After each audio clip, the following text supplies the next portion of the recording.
அனைவருக்கும் வணக்கம். தேசிய மகளிர் ஜோதிட கூட்டமைப்பு சார்பாக நடைபெற்று வரும் ஜோதிட கருத்தரங்கில் இன்று தேசிய மகளிர் மாவட்ட தேசிய இணைச் செயலாளர் கார்த்திகா வாசிக மேடம் அவர்கள் இன்னைக்கு தொகுத்து வழங்க போகிறார். அனைவருக்கும் வணக்கம். இன்று நம்முடைய டாக்டர் ஜெயம் ஜெயஸ்ரீ அவர்கள் கோவை யந்திர மந்திர மூலிகை பற்றி பேச இருக்கிறாங்க. அவங்களுக்கு முதல்ல நான் என்னுடைய வணக்கத்தை தெரிவித்துக் கொள்கின்றேன். அடுத்து மலர்விழி அவர்கள் பிரேயர் சாங் பாடுவாங்க. முன்னோனே முதலோனே மூத்தோனே மூலப்பொருள் ஆனவனே முன்னின்று காப்பவனே முந்தி முந்தி விநாயக பெருமானே சரணம். உலகம் பிறக்கும் முன் ஒரு நாளி முன் பிறந்தாள், கலியுகம் பிறக்கும் முன் கால் நாளி முன் பிறந்தாள், சூரியன் சந்திரன் இல்லாத நாட்டினிலே முந்தி பிறந்தாள், மூவரை ஈன்றெடுத்தாள், செத்து பிழைத்தாள், சிவனுக்கே பாரியானாள், மறுரூபமான எங்கள் ஆதிசக்தி எங்கள் அங்காள பரமேஸ்வரி. நன்றி மலர்விழி மேடம். அடுத்து நம்மளுடைய தேசிய மகளிர் கூட்டமைப்பின் துணைத் தலைவர் அன்னபூர்ணி செந்தில்குமார் அவர்களை வரவேற்புரை வழங்குமாறு அழைக்கின்றோம். அனைவருக்கும் வணக்கம். தேசிய மகளிர் ஜோதிட கூட்டமைப்பு சார்பாக நடைபெற்று கொண்டிருக்கும் ஜோதிட கருத்தரங்கில் கலந்து கொண்டிருக்கும் அனைவரையும் இந்த இனிய மாலை பொழுதில் வரவேற்பதில் மிக்க மகிழ்ச்சி அடைகிறேன். இன்று ஜோதிட கருத்தரங்கில் டாக்டர் ஜெயம் ஜெயஸ்ரீ அவர்கள் கோவையிலிருந்து எந்திரம் மந்திரம் மூலிகை மற்றும் தெய்வ வழிபாடு பற்றி நம்மிடம் பேச வந்துள்ளார். அவர்களையும் வரவேற்பதில் மிக்க மகிழ்ச்சி அடைகிறேன். ஜெயஸ்ரீ அம்மா அவர்கள் தங்கள் உரையை தொடங்குகிறார். அனைவருக்கும் மாலை வணக்கம். நன்றி அன்னபூர்ணி செந்தில்குமார் மேடத்துக்கு நன்றி.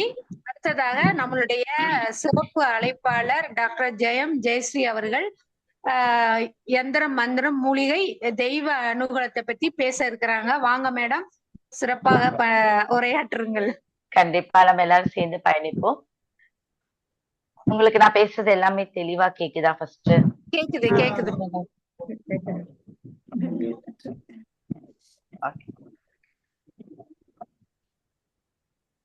இப்ப பாத்தீங்கன்னா எந்திரம் மந்திரம் மூலிகை தெய்வ வழிபாடு அப்படின்னு நம்ம சொல்றோம். இப்ப இன்னைக்கு நம்ம ஜோதிடர்கள் இல்லையா, நம்ம எல்லாருமே இப்ப நம்ம ஜோதிடர்கள் அப்படிங்கிற கூடிய ஒரு பட்டத்தை நம்ம வச்சிருக்கோம். அப்ப ஜோதிடர்கள் மூலியமாக தான் என்ன தெய்வத்தை வழிபடலாம், எந்த மாதிரியான ஒரு விஷயத்துல நாங்க போகலாம், எந்த கோயிலுக்கு போகலாம், நம்ம கிட்ட தானே கேக்குறாங்க இல்லையா, வேற யார்கிட்டயும் அவங்க கேட்கறது இல்ல. அப்போ நம்ம தான் அதை வழி நடத்தி அவங்களுக்கு இந்த பாவத்துல இந்த பிரச்சனைகள் இருக்கு, இந்த கிரகத்துல இந்த பிரச்சனைகள் இருக்கு, இந்த கோயிலுக்கு போங்க, இந்த வழிபாடு பண்ணுங்க நம்ம சொல்றோம். அப்போ நம்ம நிறைய விஷயங்களை நம்ம தெரிஞ்சுக்கணும். குலதெய்வம் அப்படிங்கிறது ரொம்ப ரொம்ப முக்கியமான ஒரு விஷயம். முதல்ல குலதெய்வ வழிபாடு. இந்த குலதெய்வ வழிபாடு நம்மளுடைய வீட்டில் பக்கத்துல இப்ப நம்ம ஒரு குடியிருக்கோம் இல்லையா, நம்ம யாருக்காவது சொன்னோம் அப்படின்னா நம்ம குடியிருக்கக்கூடிய பக்கத்துல இருக்கக்கூடிய காவல் தெய்வத்தை ஃபர்ஸ்ட் வழிபட சொல்லுங்க. இந்த காவல் தெய்வத்தை நம்ம வழிபடுறதுக்கு மூலியமா தான் குலதெய்வம் நம்ம வீட்டுக்குள்ள வரும். இது 100% உண்மையான ஒரு விஷயம். போட்டுக்கோங்க.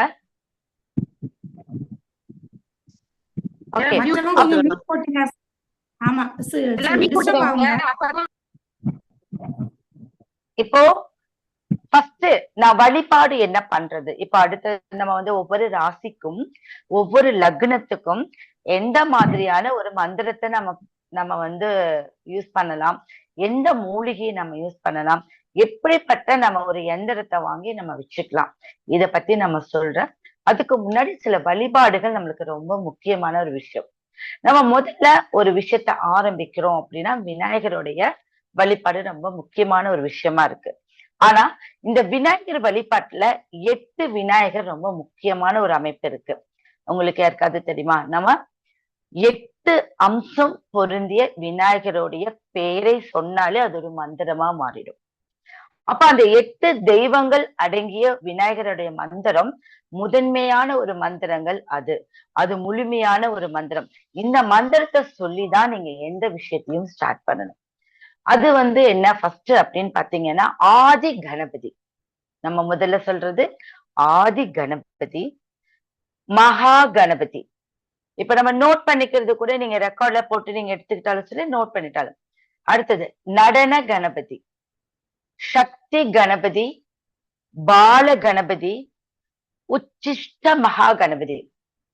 அடுத்தது பாத்தீங்கன்னா உக்கிர கணபதி, மூல கணபதி.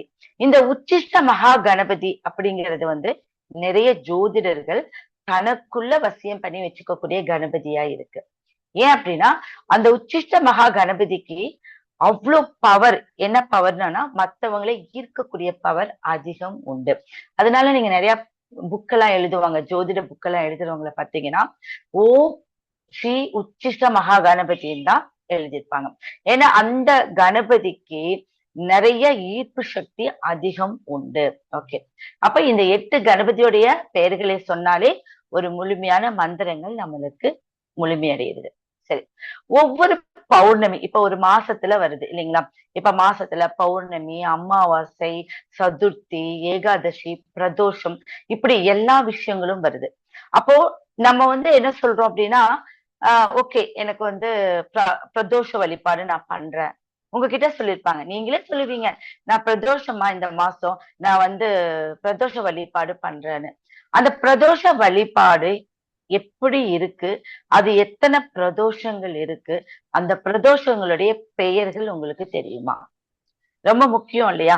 இப்ப நம்ம பிரதோஷ வழிபாடு பண்றோம், அந்த பிரதோஷ வழிபாட்டுடைய பெயர்களை நம்ம ரொம்ப முக்கியமாக தெரிஞ்சு கொள்ள வேணும். அப்படியே ஒரு ஆண்டுக்கு 20 பிரதோஷங்கள் இருக்கு. ஒரு ஆண்டுக்கு இப்ப நான் சொல்றது எல்லாமே மந்திரங்களாவே நீங்க நினைச்சுக்கோங்க. நான் அந்த முறையில தான் எடுக்கிறேன். உங்களுக்கு புரியுதா? இப்போ ஹலோ,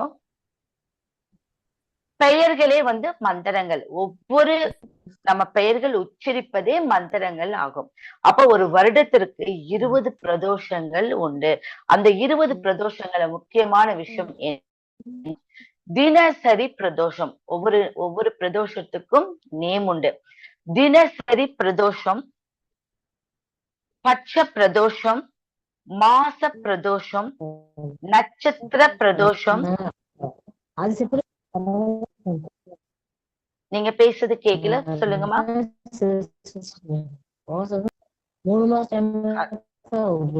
ஹலோ, யாரோ பேசுறாங்க, எனக்கு ஒண்ணும் கேக்கல.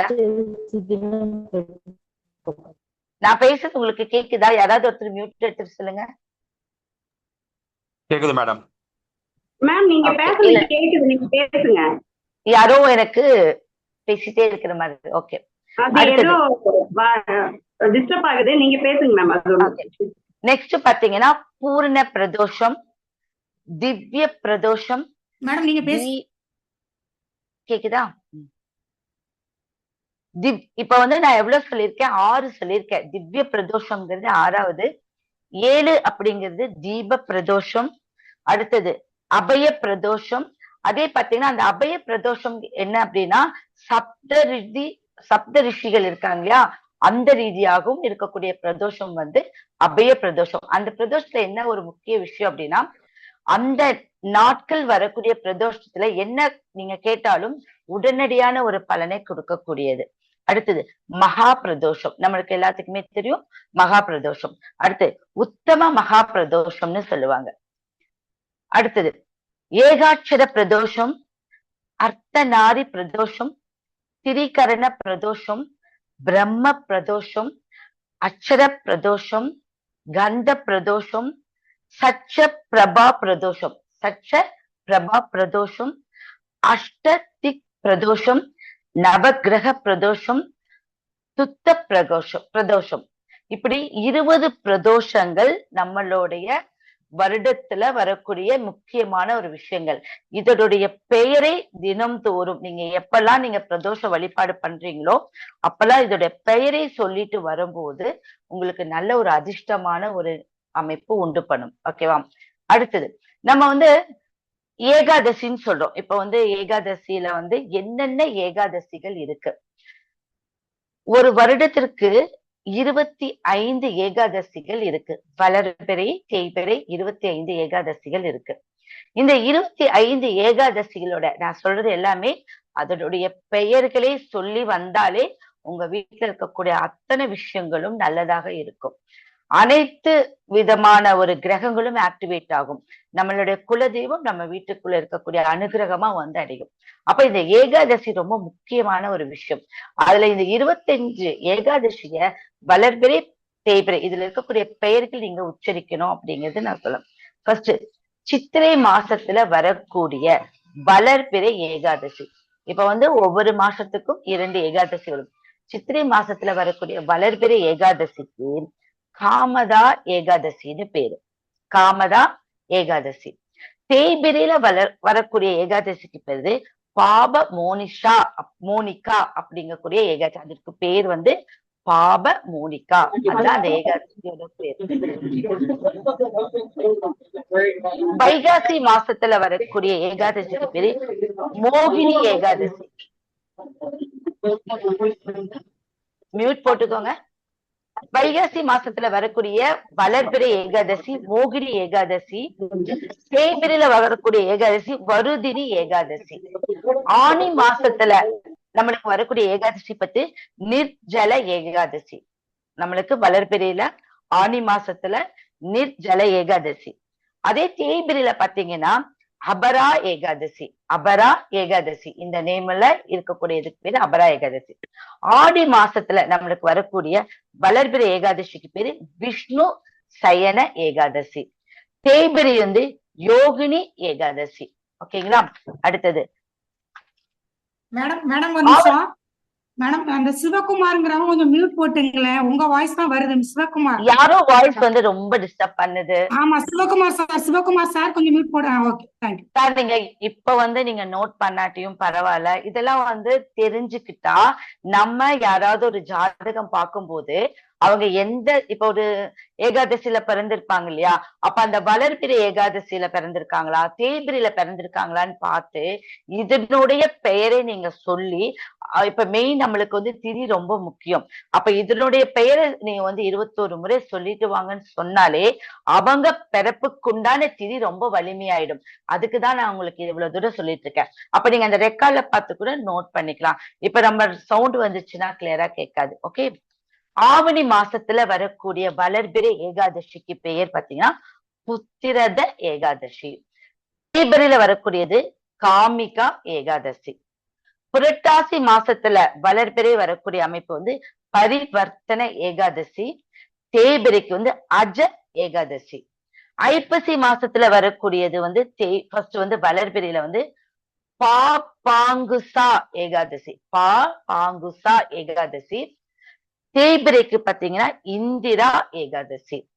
கார்த்திகை மாதத்துல வரக்கூடியது வந்து பிரபோதினி ஏகாதசி. பிரபோதினி வருஷம் நீங்க எல்லாம் பார்த்திருப்பீங்க. பிரபோதினி ஏகாதசி. தேய்பிரையில வந்து ரமா ஏகாதசி.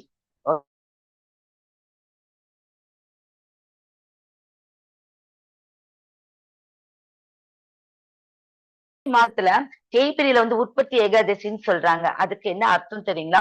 ஒரு விஷயத்த வந்து நல்லா விளைஞ்சு அறுவடை ஆகக்கூடியது வந்து தை மாசத்துல பண்ணுவாங்க. அது விளைவிக்கிறதும் தை மாசத்துல பண்ணுவாங்க.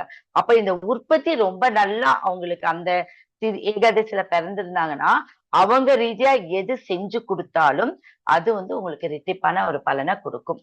இதெல்லாம் நீங்க அப்பப்ப சின்ன சின்ன நோட்ஸ் தான். ஓகே.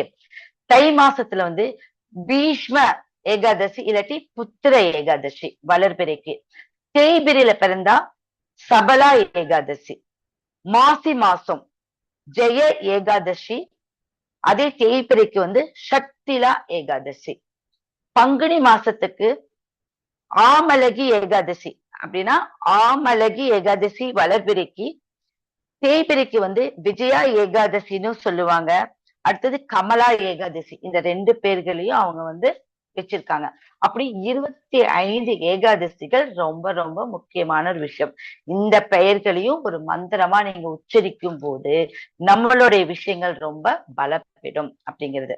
அடுத்ததான் வழிமுறை அப்படின்னு ஒவ்வொரு கிரகத்துக்கும் வலிமை உண்டு, ஒவ்வொரு ராசி கட்டத்துக்கும் வலிமை உண்டு, ஒவ்வொரு நட்சத்திரத்துக்கும் வலிமை உண்டு. நட்சத்திரங்கள் இல்லாத கிரகங்களிலே, கிரகங்கள் இல்லாத கட்டங்களிலே இப்படி நம்ம வச்சிருக்கோம். அப்படி நான் உங்களுக்கு இன்னைக்கு ஃபர்ஸ்ட் சொல்ல போறது என்ன அப்படின்னா 12 ராசிக்கும் 12 லக்னத்துக்கும் எந்த மாதிரியான ஒரு வழிபாடு நம்ம பண்ணலாம் அப்படிங்கறத நான் உங்களுக்கு சொல்றேன். முதல்ல நான் சொல்றது எந்திரங்களை உங்களால எழுத முடியாது. எந்திரங்கள் அப்படிங்கிறது நீங்க கான்செப்டுக்கு கொண்டு போக வேண்டாம். அது வேணுங்கிறவங்க நீங்க மேடமா நீங்க கான்டாக்ட் பண்ணா போதும். அப்ப நான் சொல்றது என்னன்னா எளிமையான முறையில அந்த மந்திரத்தையும் மூலிகை எல்லாம் இன்னைக்கு நாட்டு மருந்து கடையில கிடைக்குது. அதை வாங்கி நீங்க ஒரு பிரார்த்தனை பண்ணுங்க. அதுவே உங்களுக்கு நல்ல விஷயங்கள் உண்டு பண்ணும் அப்படின்னு சொல்றேன். ஃபர்ஸ்ட் மேச ராசி, மேச லக்னம். இந்த மேசம் அப்படின்னா யாருடைய வீடு? செவ்வாய் பகவானுடைய வீடு. அப்ப இந்த மேசத்துக்கு முதன்மையான ஆதிக்கம் என்ன அப்படின்னா அங்க வீரியம், தைரியம், தன்னம்பிக்கை எல்லாம் பவர், அனைத்து பவர்களும் மேசத்துக்கு உண்டு. அப்ப இந்த மேசத்துல இருக்கக்கூடிய செவ்வாய் பகவானுக்கு ஷார்ட் டெம்பர்னு சொல்லுவாங்க. எடுத்த காரியங்கள் சீக்கிரம் முடியணும், லேட் ஆச்சுன்னா ரொம்ப டென்ஷன் ஆயிடுவாங்க. ஓகேவா? அப்ப அந்த டென்ஷன் அவங்கள குறைச்சு அவங்க ஒரு விஷயத்த நிதானமா செயல்பட்டாங்கன்னா 100% அவங்க வெற்றி அடைவாங்க. ஏன் அவங்க ஒரு விஷயத்துல டென்ஷன் ஆகுறாங்க அப்படின்னா அந்த கிரகம் எங்க உச்சமாகுது அப்படின்னா மகரத்துல சனி பகவானுடைய வீட்டுல உச்சமாகுது. அப்ப அந்த இடத்துல யாரு நீசமாகறாங்கன்னா குரு பகவான். அப்ப அந்த குரு சனி என்ன அப்படின்னா ஒரு விஷயத்த ஸ்லோவா செஞ்சா பர்ஃபெக்டா வேலை செய்யும், ஸ்பீடா செஞ்சா கண்டிப்பா ஒரு விஷயத்த 2 டைம் செய்யற மாதிரி. ஓகேவா? அதனாலதான் அந்த மேசத்துக்கு அமைப்பு இப்படிதான் நம்ம எடுத்துக்கணும். எப்பவுமே ஒரு கிரகம் இப்ப யாருடைய வீடோ அந்த வீடு எங்க உச்சமாகுது, எங்க நீசமாகுது, இத ரொம்ப பார்க்க வேண்டிய அமைப்பு இருக்கு. அப்ப மேசத்துக்கு 4ஆம் இடமாகிய கடகத்துல சனி பகவான் என்ன ஆகுற, இந்த செவ்வாய் பகவான் நீசம் ஆகுறாரு, அங்க குரு பகவான் உச்சமாகிறாரு. அப்போ அம்மாவை அவங்க வழிபட்டாங்கன்னா பொன், பொருள், செல்வம், வீடு, வாகனம் அனைத்தும் அவங்களுக்கு ஈஸியா கிடைச்சு. புரியுதுங்களா? அப்ப அந்த செய்தியை அவங்க எப்பவுமே ஏற்படுத்திக்கணும். ஆனா அவங்கதான் சில நேரத்துல அவங்க ஒரு தாயை கவனிக்க முடியாத ஒரு அமைப்பை கொண்டு வந்துரும். ஓகே, அதுக்கு காரணம் என்ன அப்படின்னு கேட்டீங்கன்னா அந்த இடத்துல சனி பகவான் எங்க மேசத்துல சனி பகவான் தன்னுடைய ஆதிக்கத்தை செலுத்துறாரு. அப்ப இதெல்லாமே கால்குலேட் பண்ணிதான் ஒரு விஷயத்துல ஒரு திடமான ஒரு பதிலையோ ஒரு திடமான ஒரு பரிகாரத்தையோ நம்ம ஒரு ஜாதகரா நம்ம மக்களுக்கு சொல்லணும். ஓகேங்களா? சரி, அப்படி நம்ம மேசத்துக்கு உண்டான ஒரு அமைப்பு எடுத்துக்கிட்டீங்கன்னா ஃபர்ஸ்ட் நான் ஸ்லோகம் சொல்றேன். ஓகேவா? நம்ம எந்த மந்திரத்தை யூஸ் பண்ணா எந்த யந்திரம் வேலை செய்யும் அப்படின்னு பாத்தீங்கன்னா, சரி, யந்திரம் அப்படின்னா ஸ்ரீ மகாலட்சுமி யந்திரம். ஸ்ரீ மகாலட்சுமி யந்திரத்தை நீங்க அந்த லக்னக்காரங்களோ இல்ல அந்த ராசிக்காரங்களோ பயன்படுத்துவது ரொம்ப விசேஷமான ஒரு விஷயம். அப்போ சாரி மேடம், சாரி, மேச ராசிக்கு நான் உங்களுக்கு பால சண்முக, அது ரிஷப ராசிக்கு வச்சு பால சண்முக சடாட்சர யந்திரம். மேசராசிக்கு பால சண்முக சடாட்சர யந்திரத்தை நீங்க யூஸ் பண்ணணும்.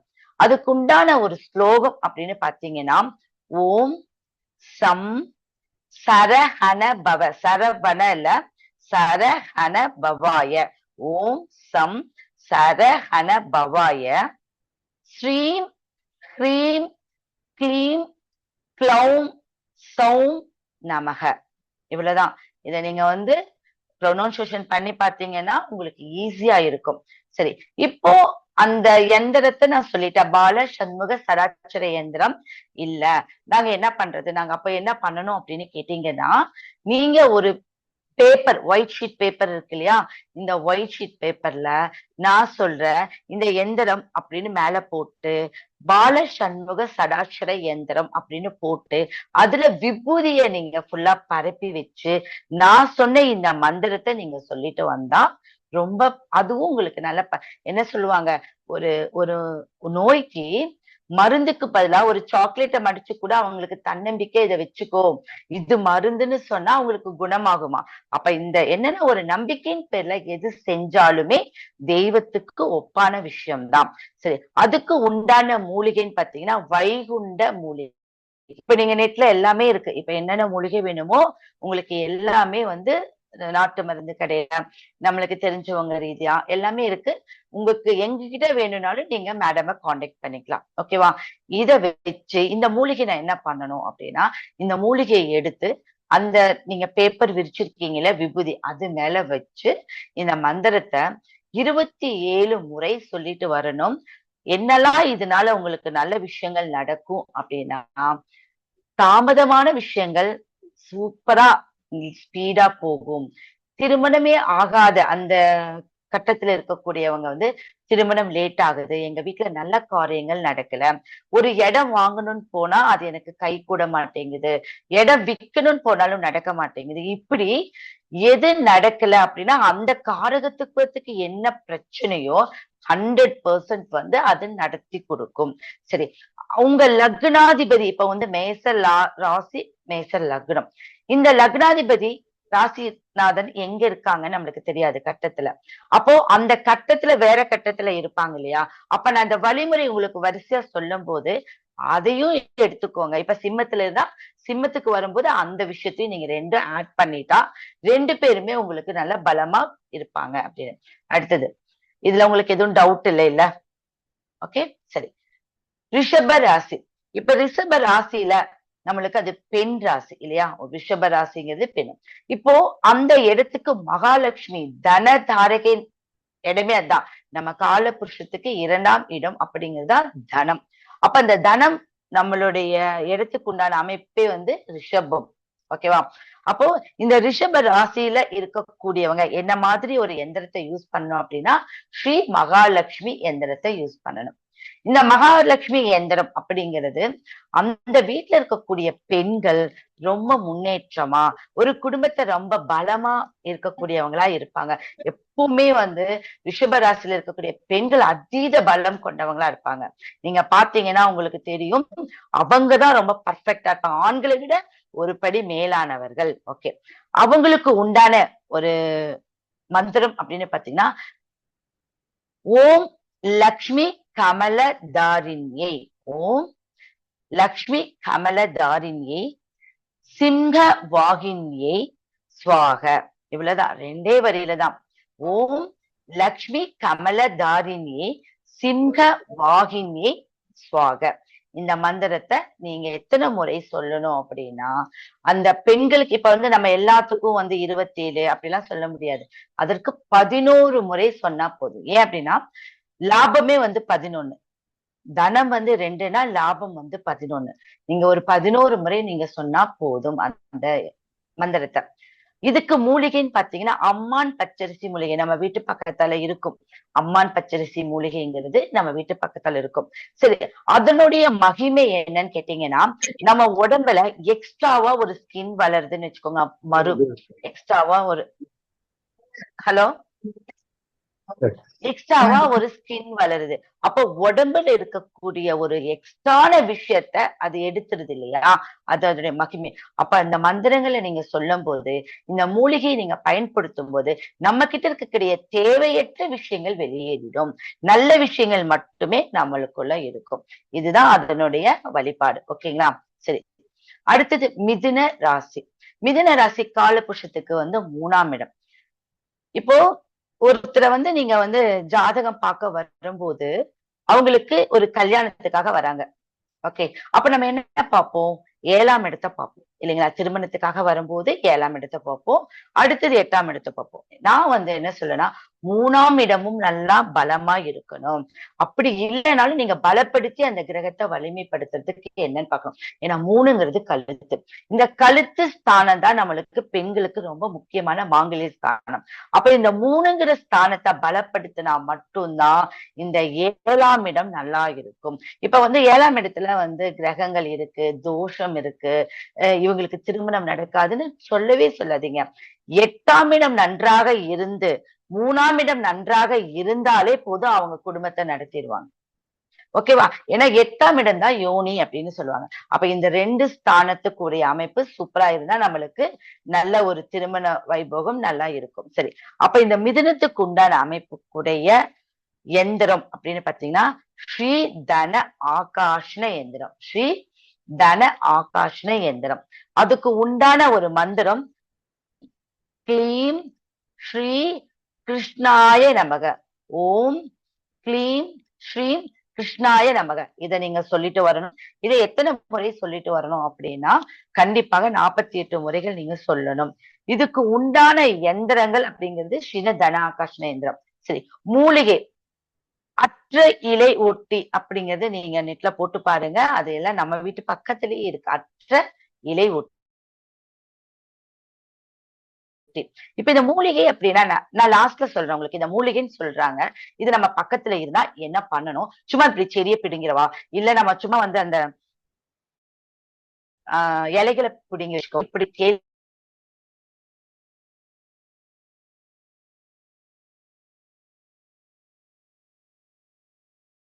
இருக்கணும். இந்த புதனுடைய வேல்யூ நல்லா இருக்கணும். புதன் ஸ்தானம் பாத்தீங்கன்னா படிப்பு, மெயினான விஷயம் என்கிறது வந்து மெமரி. நல்ல மெமரி பவர் வேணும். நம்ம பாடி வந்து நல்ல ஒரு அமைப்புல இருக்கணும், நல்ல ஸ்ட்ராங்கா இருக்கணும். பெராலிசிஸ் இன்னைக்கு வந்து ஆண்களா இருந்தாலும் பெண்களா இருந்தாலும் பெராலிசிஸ் அதிகமா வந்துட்டு இருக்கக்கூடிய காலமா இருக்கு.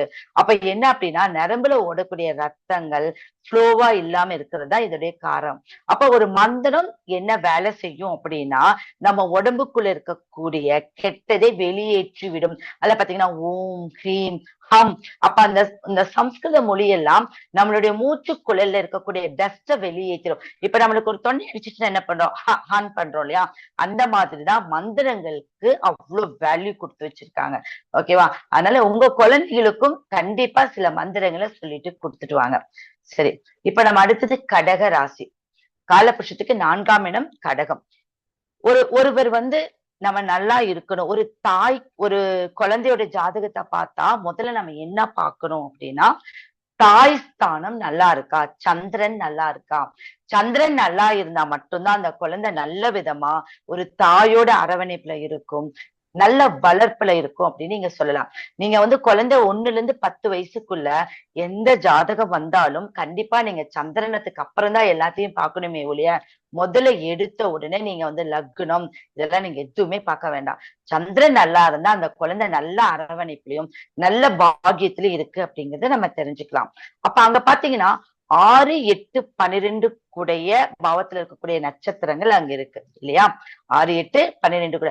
அப்ப இந்த நட்சத்திரங்கள் என்ன அப்படின்னா எல்லா மறைவு ஸ்தானத்துடைய கிரகங்களும் அங்க உள்ளடங்கி இருக்கு.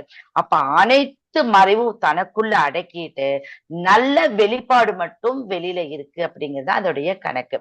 அப்போ அந்த இடத்துல பூச நட்சத்திரத்துல யாராவது இருந்தாங்கன்னா கடகராசியில பூச நட்சத்திரத்துல இருந்தாங்க அப்படின்னா நீங்க என்ன சொல்ற உங்களுக்கு 12 வயசு இப்ப வந்து 1 வயசுல இருந்து 7 வயசு இல்ல 7ல இருந்து மெயின் வந்து 32 வயசு வரைக்கும் அது ஒரு கேட்டகரி இருக்கு. அதுக்குள்ள அவங்களுக்கு ஏதாவது குக்கர் சூடோ சைலன்சர் சூடோ வெட்டு தழும்பு 100% இருக்குன்னு சொல்லுங்க. 101% சொல்லுங்க. பூசம் அனுஷம் உத்திரட்டாதி இந்த நட்சத்திரத்துக்கு இந்த அமைப்பு 100% உண்டு. அப்படி 32 வயசு வரைக்கும் அவங்களுக்கு எந்த வெட்டு காயமும் இல்ல, சூட்டு தழும்பு தீராத ஒரு அமைப்பு தான் நம்ம சொல்றோம். இல்லைன்னா அவங்களுக்கு மட்டும்தான் ஃபயர் ஆக்சிடென்ட் ஆகும். புரியுதுங்களா? இத நோட் பண்ணிக்கோங்க. சரி, இப்ப இந்த கடகராசிக்கு உண்டான எந்திரம் பாத்தீங்கன்னா ஸ்ரீ துர்கா எந்திரம். இப்போ துர்கா தேவி நம்ம என்ன சொல்றோம்? வலிமையா துர்க்கை அம்மா நீங்க காப்பாத்து, ரொம்ப வீரியம் பெற்றவங்க துர்க்கை. அப்ப அந்த இடத்துல தாய் ஸ்தானத்துக்கு அவ்வளவு வலிமை இருக்கு. ஓகே, அப்ப ஸ்ரீ துர்கா நம்ம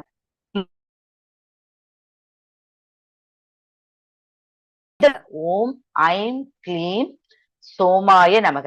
இந்த மூலிகை இதுக்கு ஒரு மூலிகை இருக்கு இல்லையா? அந்த மூலிகை வந்து நத்தைச்சூரி மூலிகை. நத்தைச்சூரிக்கு ஒரு விசேஷம்.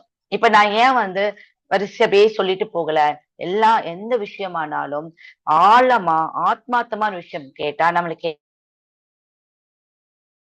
என்னைக்குமே மறக்காது. அப்ப இந்த நத்தைச்சுரி வேருக்கு என்ன ஒரு பவர் இருக்கு அப்படின்னா, அந்த அந்த நத்தைச்சுரி அந்த இடத்து செடிக்கு பக்கத்தால நத்தைகள் போனா அந்த அந்த ஓடு வந்து வெடிச்சிடுமா. அது அந்த செடியை திங்காம அந்த ஓடு வெடிச்சு அது வந்து மயங்கி விழுந்துரும். இந்த நத்தைச்சுடியோடைய செடியோடைய ஃப்ரெஷ்ஷான செடியில இருக்கக்கூடிய சாறு பிழிஞ்சு அந்த காலத்துல சித்தர்கள் சொல்லியிருக்காங்க. அவங்க வந்து புக்லயே எழுதி வச்சிருக்காங்க. நம்ம கண்ணுல அந்த சாறு விட்டு மணல் விட்டாலும் மணல் உள்ள போய் உறுத்தாதாம். அப்ப என்ன அப்படின்னா, நத்தைச்சுரி தன்னையும் பாதுகாத்து மற்றவர்களையும் பாதுகாப்பாக வைக்கக்கூடிய ஒரு சிறந்த மூலிகை அப்படிங்கிறது அந்த மூலிகை. அப்போ ஒரு தாய் தன்னையும் பாதுகாத்து தனக்கு இருக்கக்கூடிய குழந்தைகள், உறவினர்கள், குடும்பத்தினர் அத்தனை பாதுகாக்கக்கூடியதுனாதான் காலபுருஷத்துக்கு 4ஆம் இடமாகிய அந்த இடத்துல சந்திரனை வச்சிருக்காங்க. அங்க குரு அம்சம், தாய வழிபட்டா குரு அங்க உச்சமா இருக்காரு. புரிஞ்சுதுங்களா? அப்ப குரு ஏன் அங்க இருக்காரு அப்படின்னா, ஒரு தாயை வழிபடும் போது குருவுக்கு சமமானவங்க அப்படிங்கிற இடத்துல அந்த இடத்துல குரு வழிபாடும் ரொம்ப ரொம்ப முக்கியமா இருக்கு. ஓகே, இப்ப நான் வந்து நம்ம அடுத்தபடியாக சிம்ம ராசி. நான் சொல்றது லக்னத்துக்கும் எடுத்துக்கோங்க, ராசிக்கும் எடுத்துக்கோங்க. சிம்ம ராசியில பிறந்தவங்க அப்படின்னு பாத்தீங்கன்னா, மூலிகை ஃபர்ஸ்ட் வந்து எந்திரம் ஸ்ரீ சிதம்பர சக்கரம். ஸ்ரீ சிதம்பர சக்கரம். இப்போ சிதம்பர ரகசியம்னு சொல்றீங்க. இப்ப சிதம்பர ரகசியம்னா என்ன? வெற்றிடம் ஒண்ணுமே இல்ல அப்படிங்கிறது தான் சிதம்பர ரகசியம். அப்போ ஒரு மைய புள்ளி, அந்த மைய புள்ளிதான் அதற்கு வந்து ஆணி வேரே ஒழிய அதுல ஏதாவது ஒரு விஷயம் இருக்கா அப்படின்னா அந்த மைய புள்ளியே ஒரு விசேஷம் தான். அப்போ சிதம்பர ரகசியம் அப்படிங்கிறது நம்ம ஒவ்வொருக்குள்ளேயும் ஒவ்வொரு விஷயங்கள் நம்ம ஆணித்தரமா ஆழமா ஒரு ஒரு விஷயத்த ஒரு புள்ளியா எடுக்கணும். அப்ப அந்த இடத்துல யாரு வச்சிருக்காங்கன்னா 5ஆம் பாவம். அப்ப 5ஆம் பாவம் பூர்வீகம், பூர்வ புண்ணிய ஸ்தானம், தைரியம், வீரியம் எல்லாமே அந்த 5ஆம் பாவம் தான். அப்ப அந்த 5ஆம் பாவம் ஒருத்தருக்கு கெட்டு போச்சு அப்படின்னா அவங்களுடைய குலதெய்வத்துடைய அமைப்பு அவங்களுக்கு கண்டிப்பா அனுகிரகம் கம்மியா இருக்கும். அனுகிரகமே இல்லைன்னு சொல்ல, கம்மியா இருக்கும். அப்ப அதை எப்படி மேம்படுத்திக்கணும் அப்படிங்கிறது குலதெய்வ வழிபாடு ரொம்ப முக்கியம். அந்த குலதெய்வத்துக்கு முன்பு அவங்க வீட்டு பக்கத்துல இருக்கக்கூடிய காவல் தெய்வத்தை வழிபடுவதன் மூலியமா தான் குலதெய்வம் உங்க வீட்டுக்குள்ள வரும். சரி, இந்த சிம்ம ராசிக்கு ஸ்ரீ சிதம்பர சக்கரம்ங்கிற ஒரு எந்திரம். அடுத்தது அதற்குரிய மந்திரம் அப்படின்னு பாத்தீங்கன்னா, ஓம் ஹ்ரீம் ஸ்ரீம் சூர்யாய நமக. அவருடைய பெரிய சூரியன் தான் நாங்க ஆதிக்கம். ஓம் ஸ்ரீம் ஹ்ரீம் சூர்யாய நமக. இத நீங்க சொல்லிட்டு வாங்க. இதற்குண்டான ஒரு மூலிகை அப்படின்னு பாத்தீங்கன்னா ஸ்ரீ விஷ்ணு மூலிகை. விஷ்ணுகாரின்னு சொல்லுவாங்க. ஸ்ரீ விஷ்ணு மூலிகை. இத வந்து நீங்க சூரியனுக்கு வந்து கரெக்டா அவருடைய அமைப்பு 108 முறை சொல்லலாம், இல்ல 48 முறை சொல்லலாம், இல்லாட்டி 32. இதுக்கு வந்து ஆப்ஷன்ஸ்கள் இருக்கு. நீங்க அந்த மாதிரி நீங்க வந்து ஒரு ப்ரேயர் பண்ணிக்கலாம். நான் சொன்ன இந்த எந்திரங்கள்லாம் வாங்க முடியல, நான் வாங்க மாட்டேன், எனக்கு தெரியாதுன்னு சொன்னா நீங்க அதை ஒரு ஒரு சார்ட்ல எழுதி, ஒரு நல்ல ஒரு சிகப்பு பேனாவால எழுதி, இந்த மந்திரத்தையும் கூடிய எழுதி நீங்க இந்த மந்திரத்தை நீங்க வந்து சொன்னா போதும், அது கண்டிப்பா உங்களுக்கு ஆக்டிவேட் ஆயிடும். ஓகேவா? சரி, அடுத்தது கன்னி. கன்னி ராசி, கன்னி லக்னம். எப்பவுமே வந்து காலபுருஷத்துக்கு 6ஆம் இடம் ரொம்ப பலம். ஒரு மனிதன் ஜெயிக்க வேண்டும் என்றால் 6ஆம் இடம் நல்லா இருக்கணும். ஏன் அப்படின்னா எதிரி இல்லாம நம்ம ஜெயிக்கிறதுக்கு ஒண்ணுமே இல்லை. போட்டியாளர்கள் இல்லாம ஏதாவது நம்ம வந்து வெற்றி தோல்வி கண்டுபிடிக்க முடியுமா? அப்ப போட்டியாளர்கள் 100% வேணும். அதே வந்து அதுல வந்து பாத்தீங்கன்னா ருணரண ரோகம்னு சொல்றாங்க, சத்ரு ரோகம்னு சொல்றாங்க, அடுத்தது பாத்தீங்கன்னா நோய், எதிரி, கடன் தொல்லைன்னு சொல்றாங்க. அப்ப இத்தனையும் எதிர்கொள்ளக்கூடிய சக்தி வந்து அந்த இடத்துல இருக்கு. அதுல இன்னொரு முக்கியமான விஷயம் என்ன அப்படின்னு பாத்தீங்கன்னா, எந்த கிரகமும் இப்ப வந்து மேசத்துல வந்து செவ்வாய் பகவான் வந்து தன்னுடைய அவர் வந்து ஆட்சியா இருக்காரு, அவர் வந்து கடகத்துல வந்து நீசமா இருக்காரு, மகரத்துல உச்சமா இருக்காரு. ஆனா அதுல அவர் வீட்டுல வந்து அவர் உச்சம் ஆகிறதே கிடையாது. ஓகே, எந்த கிரகத்துக்கும் இல்லாத ஒரே பவர் வந்து புதன் பகவானுக்கு மட்டும்தான். அவர் மட்டும்தான் கண்ணில தன்னுடைய வீட்டுல உச்சமாகக்கூடிய அமைப்பு. அப்ப என்ன பண்றாருன்னா, தன்னோட வீட்டுல உச்சமாகும் போது அது சார்ஜ், நல்ல பவர் ஏற்றிக்கக்கூடிய ஒரு அமைப்பு அந்த கன்னிக்கு உண்டு. இப்ப யாருக்காவது புதன் நீசம் ஆயிடுச்சு அப்படின்னு வச்சுக்கோங்க, ஒரு ஜாதகர் வராங்க, இல்ல உங்க வீட்டுல இருக்காங்க, ஐயோ என் புள்ள படிக்க மாட்டான், என் புள்ள எதுக்குமே லாக்கி, கண்டிப்பா சொல்லாதீங்க. ஏன் அப்படின்னா அந்த புதன் நேர் எதிரி நீசமாகக்கூடிய தன்னையே பார்க்கும் போது 100% வந்து சார்ஜ் ஏறிக்கக்கூடிய அமைப்பு அந்த கிரகத்துக்கு உண்டு. அதனால இந்த புதன் கன்னி வந்து வலிமை பெற்ற ஒரு அமைப்பு. இதுல இருக்கிறதுக்கு சுதர்சன எந்திரம், இந்த எந்திரத்துக்கு பேர் வந்து ஸ்ரீ சுதர்சன எந்திரம். இதற்கு உண்டான ஒரு மந்திரம் வந்து ஓம் ஐம் ஸ்ரீ ஸ்ரீம் பும் புதாய நமக. ஓம் ஐம் ஸ்ரீம் ஸ்ரீம் பும் புதாய நமக. இந்த வந்து மந்திரத்தை சொல்லிட்டு வாங்க, 11 முறை சொல்லிட்டு வாங்க. ஓகேவா? அடுத்து இதுக்கு உண்டான மூலிகை வந்து துளசி. பெருமாளுக்கு வந்து துளசி ரொம்ப ரொம்ப பிடிச்சமான ஒரு விஷயம் இருக்கு. ஓகே, அடுத்தது துலாம். காலபுருஷத்துக்கு துலாம் வந்து 7ஆம் இடம். இந்த துலாத்துக்கு உண்டான வலிமை என்னன்னு பாத்தீங்க அப்படின்னா, துலா ராசியில யாரு பிறந்திருந்தாலுமே அவங்க ரொம்ப வலிமையான ஒருவரா இருப்பாங்க. அது துலாம் சுவாதி நட்சத்திரத்துல பிறக்கிறவங்க வந்து ஒரு வீட்டுல இருக்காங்க அப்படின்னா, அந்த வீட்டுல யார் வந்து அதிகமா ஒரு டவுன் ஆயிருக்காங்க, அந்த வீட்டுல வந்து அவங்க வந்து ஏதாவது ஒரு பிரச்சனையில இருக்காங்க அப்படின்னா, இந்த துலாம் ராசி சுவாதி நட்சத்திரத்துல இருக்கக்கூடியவங்க வந்து ஏதாவது ஒரு ரீதியா அவங்கள தூக்கி விட்டுருவாங்க. ஏன்னா அது அவ்வளவு தேனி எங்கெங்கயோ இருந்து கொண்டு வந்து தன்னுடைய குடும்பத்துக்காக, தன்னுடைய உறவினர்களுக்காக ஒவ்வொரு தேனீக்கு மட்டும் அந்த அறையெல்லாம் பாத்தீங்கன்னா அதுக்கு எவ்வளவு கதையே இருக்கு இல்லையா? வேலைக்கார தேனி, ராணி தேனி, நம்மளுக்கு வந்து ராஜா தேனி, அடுத்தது வந்து கூலிப்படை தேனி, இப்படி எத்தனையோ வகைகள் உண்டு அப்படின்னு சொல்றோம். அப்ப ஒவ்வொரு ரேக்கா அது எப்படி பிரிச்சு வைக்குதோ அதே மாதிரி இவங்களுக்கு இவங்க நம்ம பண்ணணும், இவங்களுக்கு இவங்க நல்லது பண்ணணும், நம்ம இந்த விஷயத்த நமக்கு இல்லைனாலும் பரவாயில்ல இந்த குடும்பத்துக்கு செய்யணுங்கிற ஒரு ஆத்மார்த்தமான ஒரு உன்னதமான ஒரு விஷயம் வந்து துலா ராசி சுவாதி நட்சத்திரத்துக்கு உண்டு. ஓகேங்களா? அப்ப அந்த அமைப்புடைய கிரகத்துக்கு துலாமுக்கு நம்ம எடுத்துக்கக்கூடிய ஒரு எந்திரம் பாத்தீங்கன்னா சூலினி எந்திரம். சூலினின்னு என்னங்க? ஒரு சூலாயத்துல யார வேணாலும் அவங்க வந்து அழிச்சிருவாங்க. எதிரிகளை தன் குடும்பத்து பக்கமோ இல்ல தனக்கு பக்கமோ கண்டிப்பா வச்சுக்கவே மாட்டாங்க. அதுல அவ்வளவு பவர் அவங்களுக்கு உண்டு. ஓகே, அதுக்கு உடைய மந்திரம் அப்படின்னு பாத்தீங்கன்னா ஓம் ஹ்ரீம் ஸ்ரீம் சுக்ராய நமக. ஓம் ஹ்ரீம் ஸ்ரீம் சுக்ராய நமக. இதுக்கு உண்டான மூலிகை செந்நாயுருவி செடி.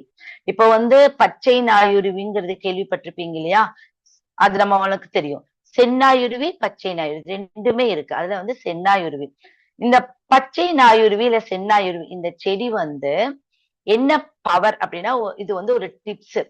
நம்ம ஜோதிடர்களுக்கு வந்து வாக்கு பலன் ரொம்ப முக்கியம் இல்லையா? ரொம்ப ரொம்ப முக்கியமான விஷயம். இப்ப நான் சொல்றதெல்லாம் வந்து எல்லாரும் உங்களுக்கு சொல்லுவாங்களா அப்படிங்கிறது தெரியாது. ஏன்னா இதெல்லாம் வந்து நீங்க செஞ்சு பாருங்க. நான் செஞ்சு பார்த்து நான் சில விஷயம், எங்க அப்பாவெல்லாம் வந்து 70 வருட ஜோதிடரா இருந்தவர். ஓகேவா? அப்போ அந்த ரீதியில அவருடைய புக்ஸ் எல்லாம் எங்களுக்கு அரிய பொக்கிஷமான ஒரு புக் இருக்கு. அப்ப இந்த செந்நாயுருவி செடிய வேரோட புடுங்கி பால் பன்னீர் தண்ணீர்ல போட்டு கழுகி அதுல ஒரு சின்ன சின்ன பிட்டு இவ்வளவு பெருசு இருந்தா போதும், சின்ன சின்ன ஒரு 2 இன்ச்சுக்கு இருந்தா போதும், அப்படி 48 முறை 48 பீஸ் கட் பண்ணி அந்த பீஸ்ல எட்ஜ்ல நம்ம ஒரு இடிச்சோம்னா பிரஷ் மாதிரி வரும். நம்மளுக்கு வந்து ஒரு சின்ன பிரஷ் மாதிரி வரும். அதுல நீங்க வந்து சும்மா பிரஷ் விளக்குனா போதும். நம்ம வந்து பேஸ்ட் எல்லாம் போடவே வேண்டாம். லைட்டா ஒரு 2 செகண்ட்ஸ், ஒரு நிமிஷம் போதும். ஓகே, ரொம்ப போட்டு நீங்க தேய்ச்சா ஒரு மாதிரி ஆயிடும். லைட்டா தேய்ச்சு உங்களுடைய எச்சமும் அந்த செடியோடைய அந்த அந்த இருக்கக்கூடிய ஒரு எசன்ஸும் உங்களோட உடம்புல படும். அதை எடுத்து வச்சுக்கோங்க. இப்படி 48 நாட்கள் 48 பிரஷ்ஷால நீங்க விளக்கி அந்த 48 பிரஷ்ஷையும் காஞ்சு அதை எடுத்து கருக்கி ஃபுல்லா சாம்பல் ஆக்கிடுங்க. அதை எடுத்து கருக்கிடுங்க. கருக்கி சாம்பலாக்கி தினந்தோறும் திலகமா நீங்க வச்சுட்டு வரும்போது 100% நீங்க சொல்றதெல்லாம் மத்தவங்களுக்கு பழிச்சிடும். நல்ல வாக்கு பலன் சக்தி உண்டு பண்ணும். தெய்வ கடாட்சம் உங்களுடைய நெற்றியில வந்து விழுகும். ஏன் நம்ம நெற்றியில வைக்கிறோம் அப்படின்னா, ஒரு அமாவாசைனா என்ன அப்படின்னா சூரிய கலை சந்திரகலை இந்த 2 கலையும் சேரக்கூடிய நாள் சுழுமுனை சொல்லுவாங்க இல்லையா?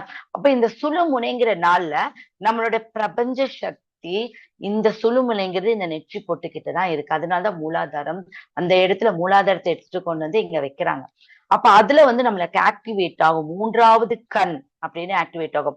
அப்ப அந்த இடத்துல நீங்க அந்த மைய நீங்க வந்து யூஸ் பண்ண விஷயத்த நீங்க வைக்கும்போது உங்களை பாக்குறவங்களும் உங்ககிட்ட ஒரு கையெடுத்து கும்பிடக்கூடிய அமைப்புல இருப்பாங்க. நீங்க மத்தவங்க கிட்ட சொன்னாலும் கெட்ட எண்ணத்தோட எதுவுமே செய்ய மாட்டீங்க. ஓகேவா?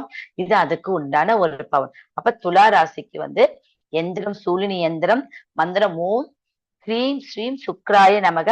அதோடைய மூலிகை வந்து சென்னாயுருவி. அடுத்தது விருச்சிக ராசி, விருச்சிக லக்னம்.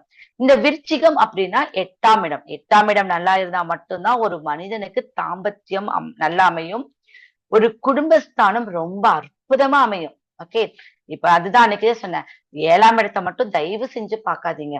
எப்பவுமே 7 சனி எப்படி பாக்குறீங்க, முன்னும் பின்னும் பாக்குறீங்களா? ஒரு ராசிக்கு முன்னும் பின்னும் என்ன வருதோ அதனாலதான் 7 சனின்னு சொல்றீங்க.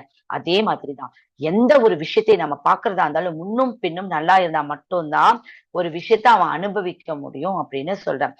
அப்போ இந்த 7ஆம் இடம் அப்படிங்கிறது நல்லா இருக்கணும்னா 6ஆம் இடம் 8ஆம் இடம் நல்லா இருக்கணும். 8ஆம் இடம் நல்லா இருக்கணும்னா 7ஆம் இடம் 9ஆம் இடம் நல்லா இருக்கணும்.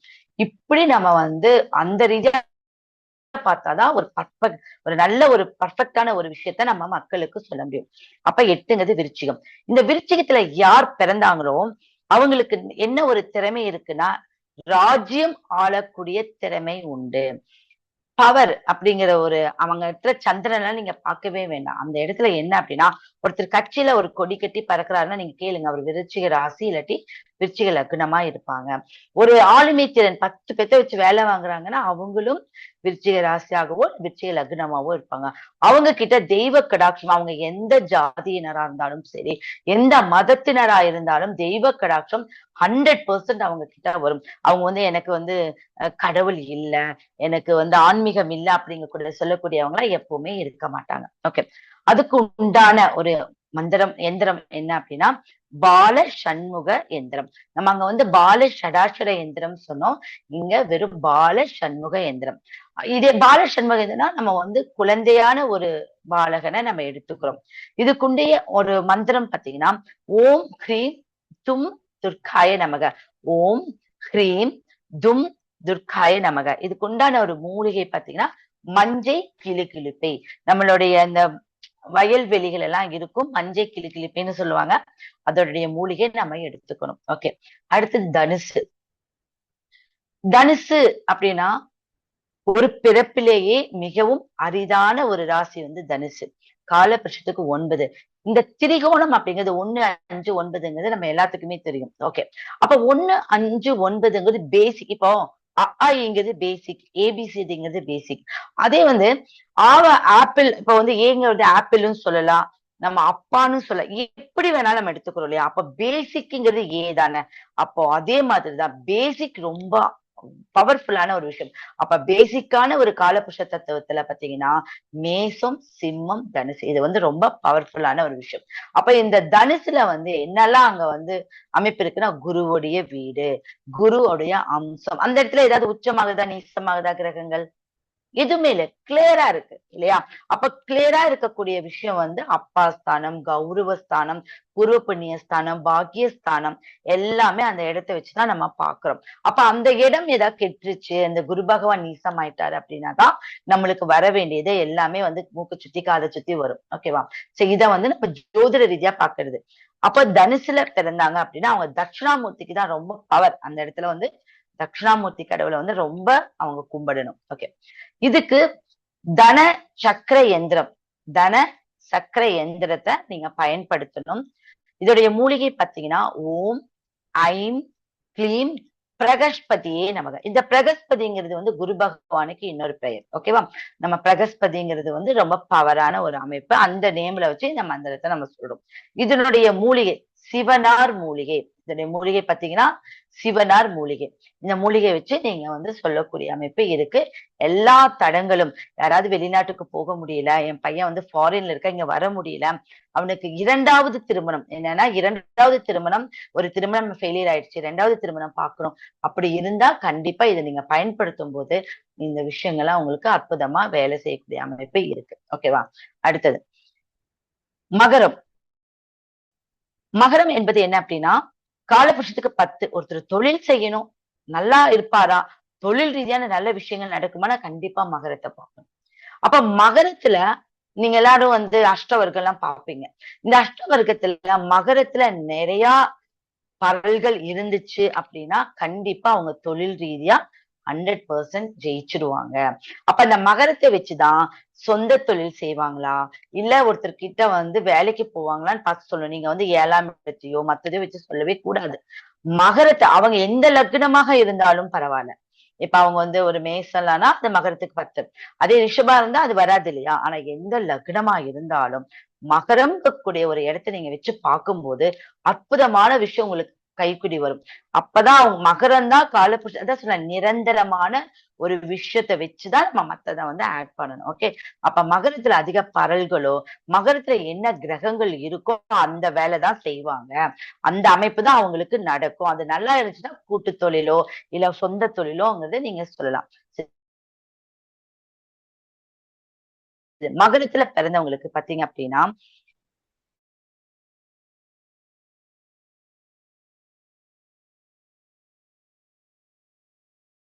நண்பன் பைரவர். எப்பவுமே 7.5 சனி, அஷ்டம சனி, அர்த்தாஷ்டம சனி, இந்த எந்த சனி பயிற்சி எந்த மாதிரியான சனி பகவான் பிடியில சிக்கி இருந்தாலும் பைரவரை போய் கும்பிட்டுவாங்க. அவரு உங்களுக்கு நல்ல ஹெல்ப் பண்ணுவாரு. பைரவர் உற்ற நண்பன் சனி பகவானுக்கு. அப்போ பைரவ வழிபாடு உன்னே சனி பகவான் பிடியிலிருந்து நீங்க மீட்க முடியும். சரி, அப்போ அதுக்கு உண்டான ஒரு மந்திரம் ஓம் ஐம் ஹ்ரீம் ஸ்ரீ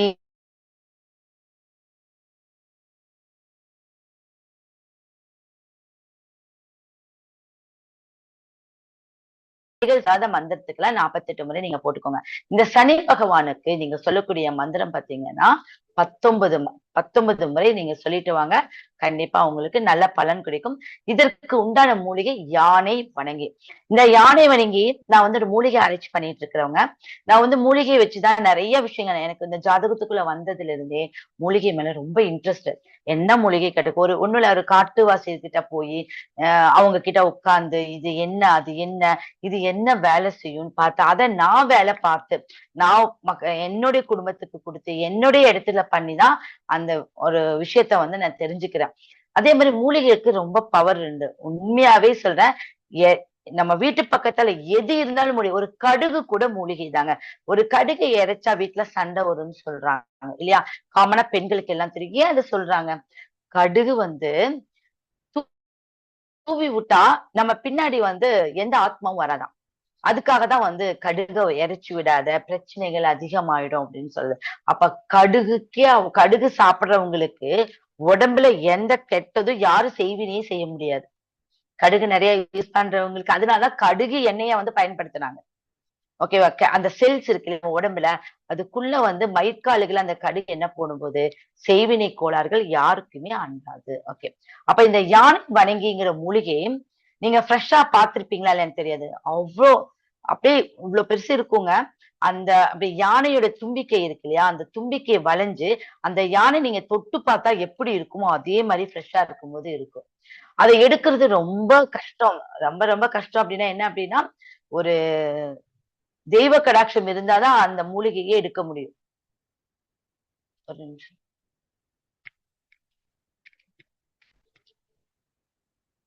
ஒரே செகண்ட்.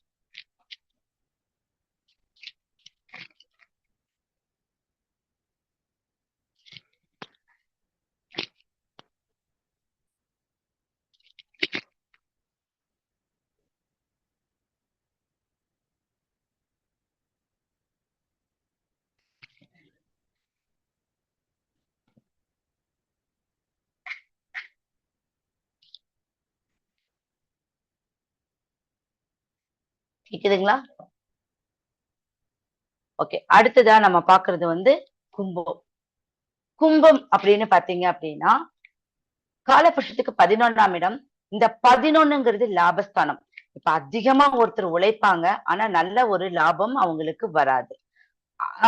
எதே வந்து 10ஆம் இடம் நல்லா இருக்கு அப்படின்னு கேட்டீங்க அப்படின்னா லாபம் நல்லா இல்லைன்னா உழைப்பு மட்டும்தான் இருக்கும், லாபஸ்தானம் கம்மியா இருக்கும்.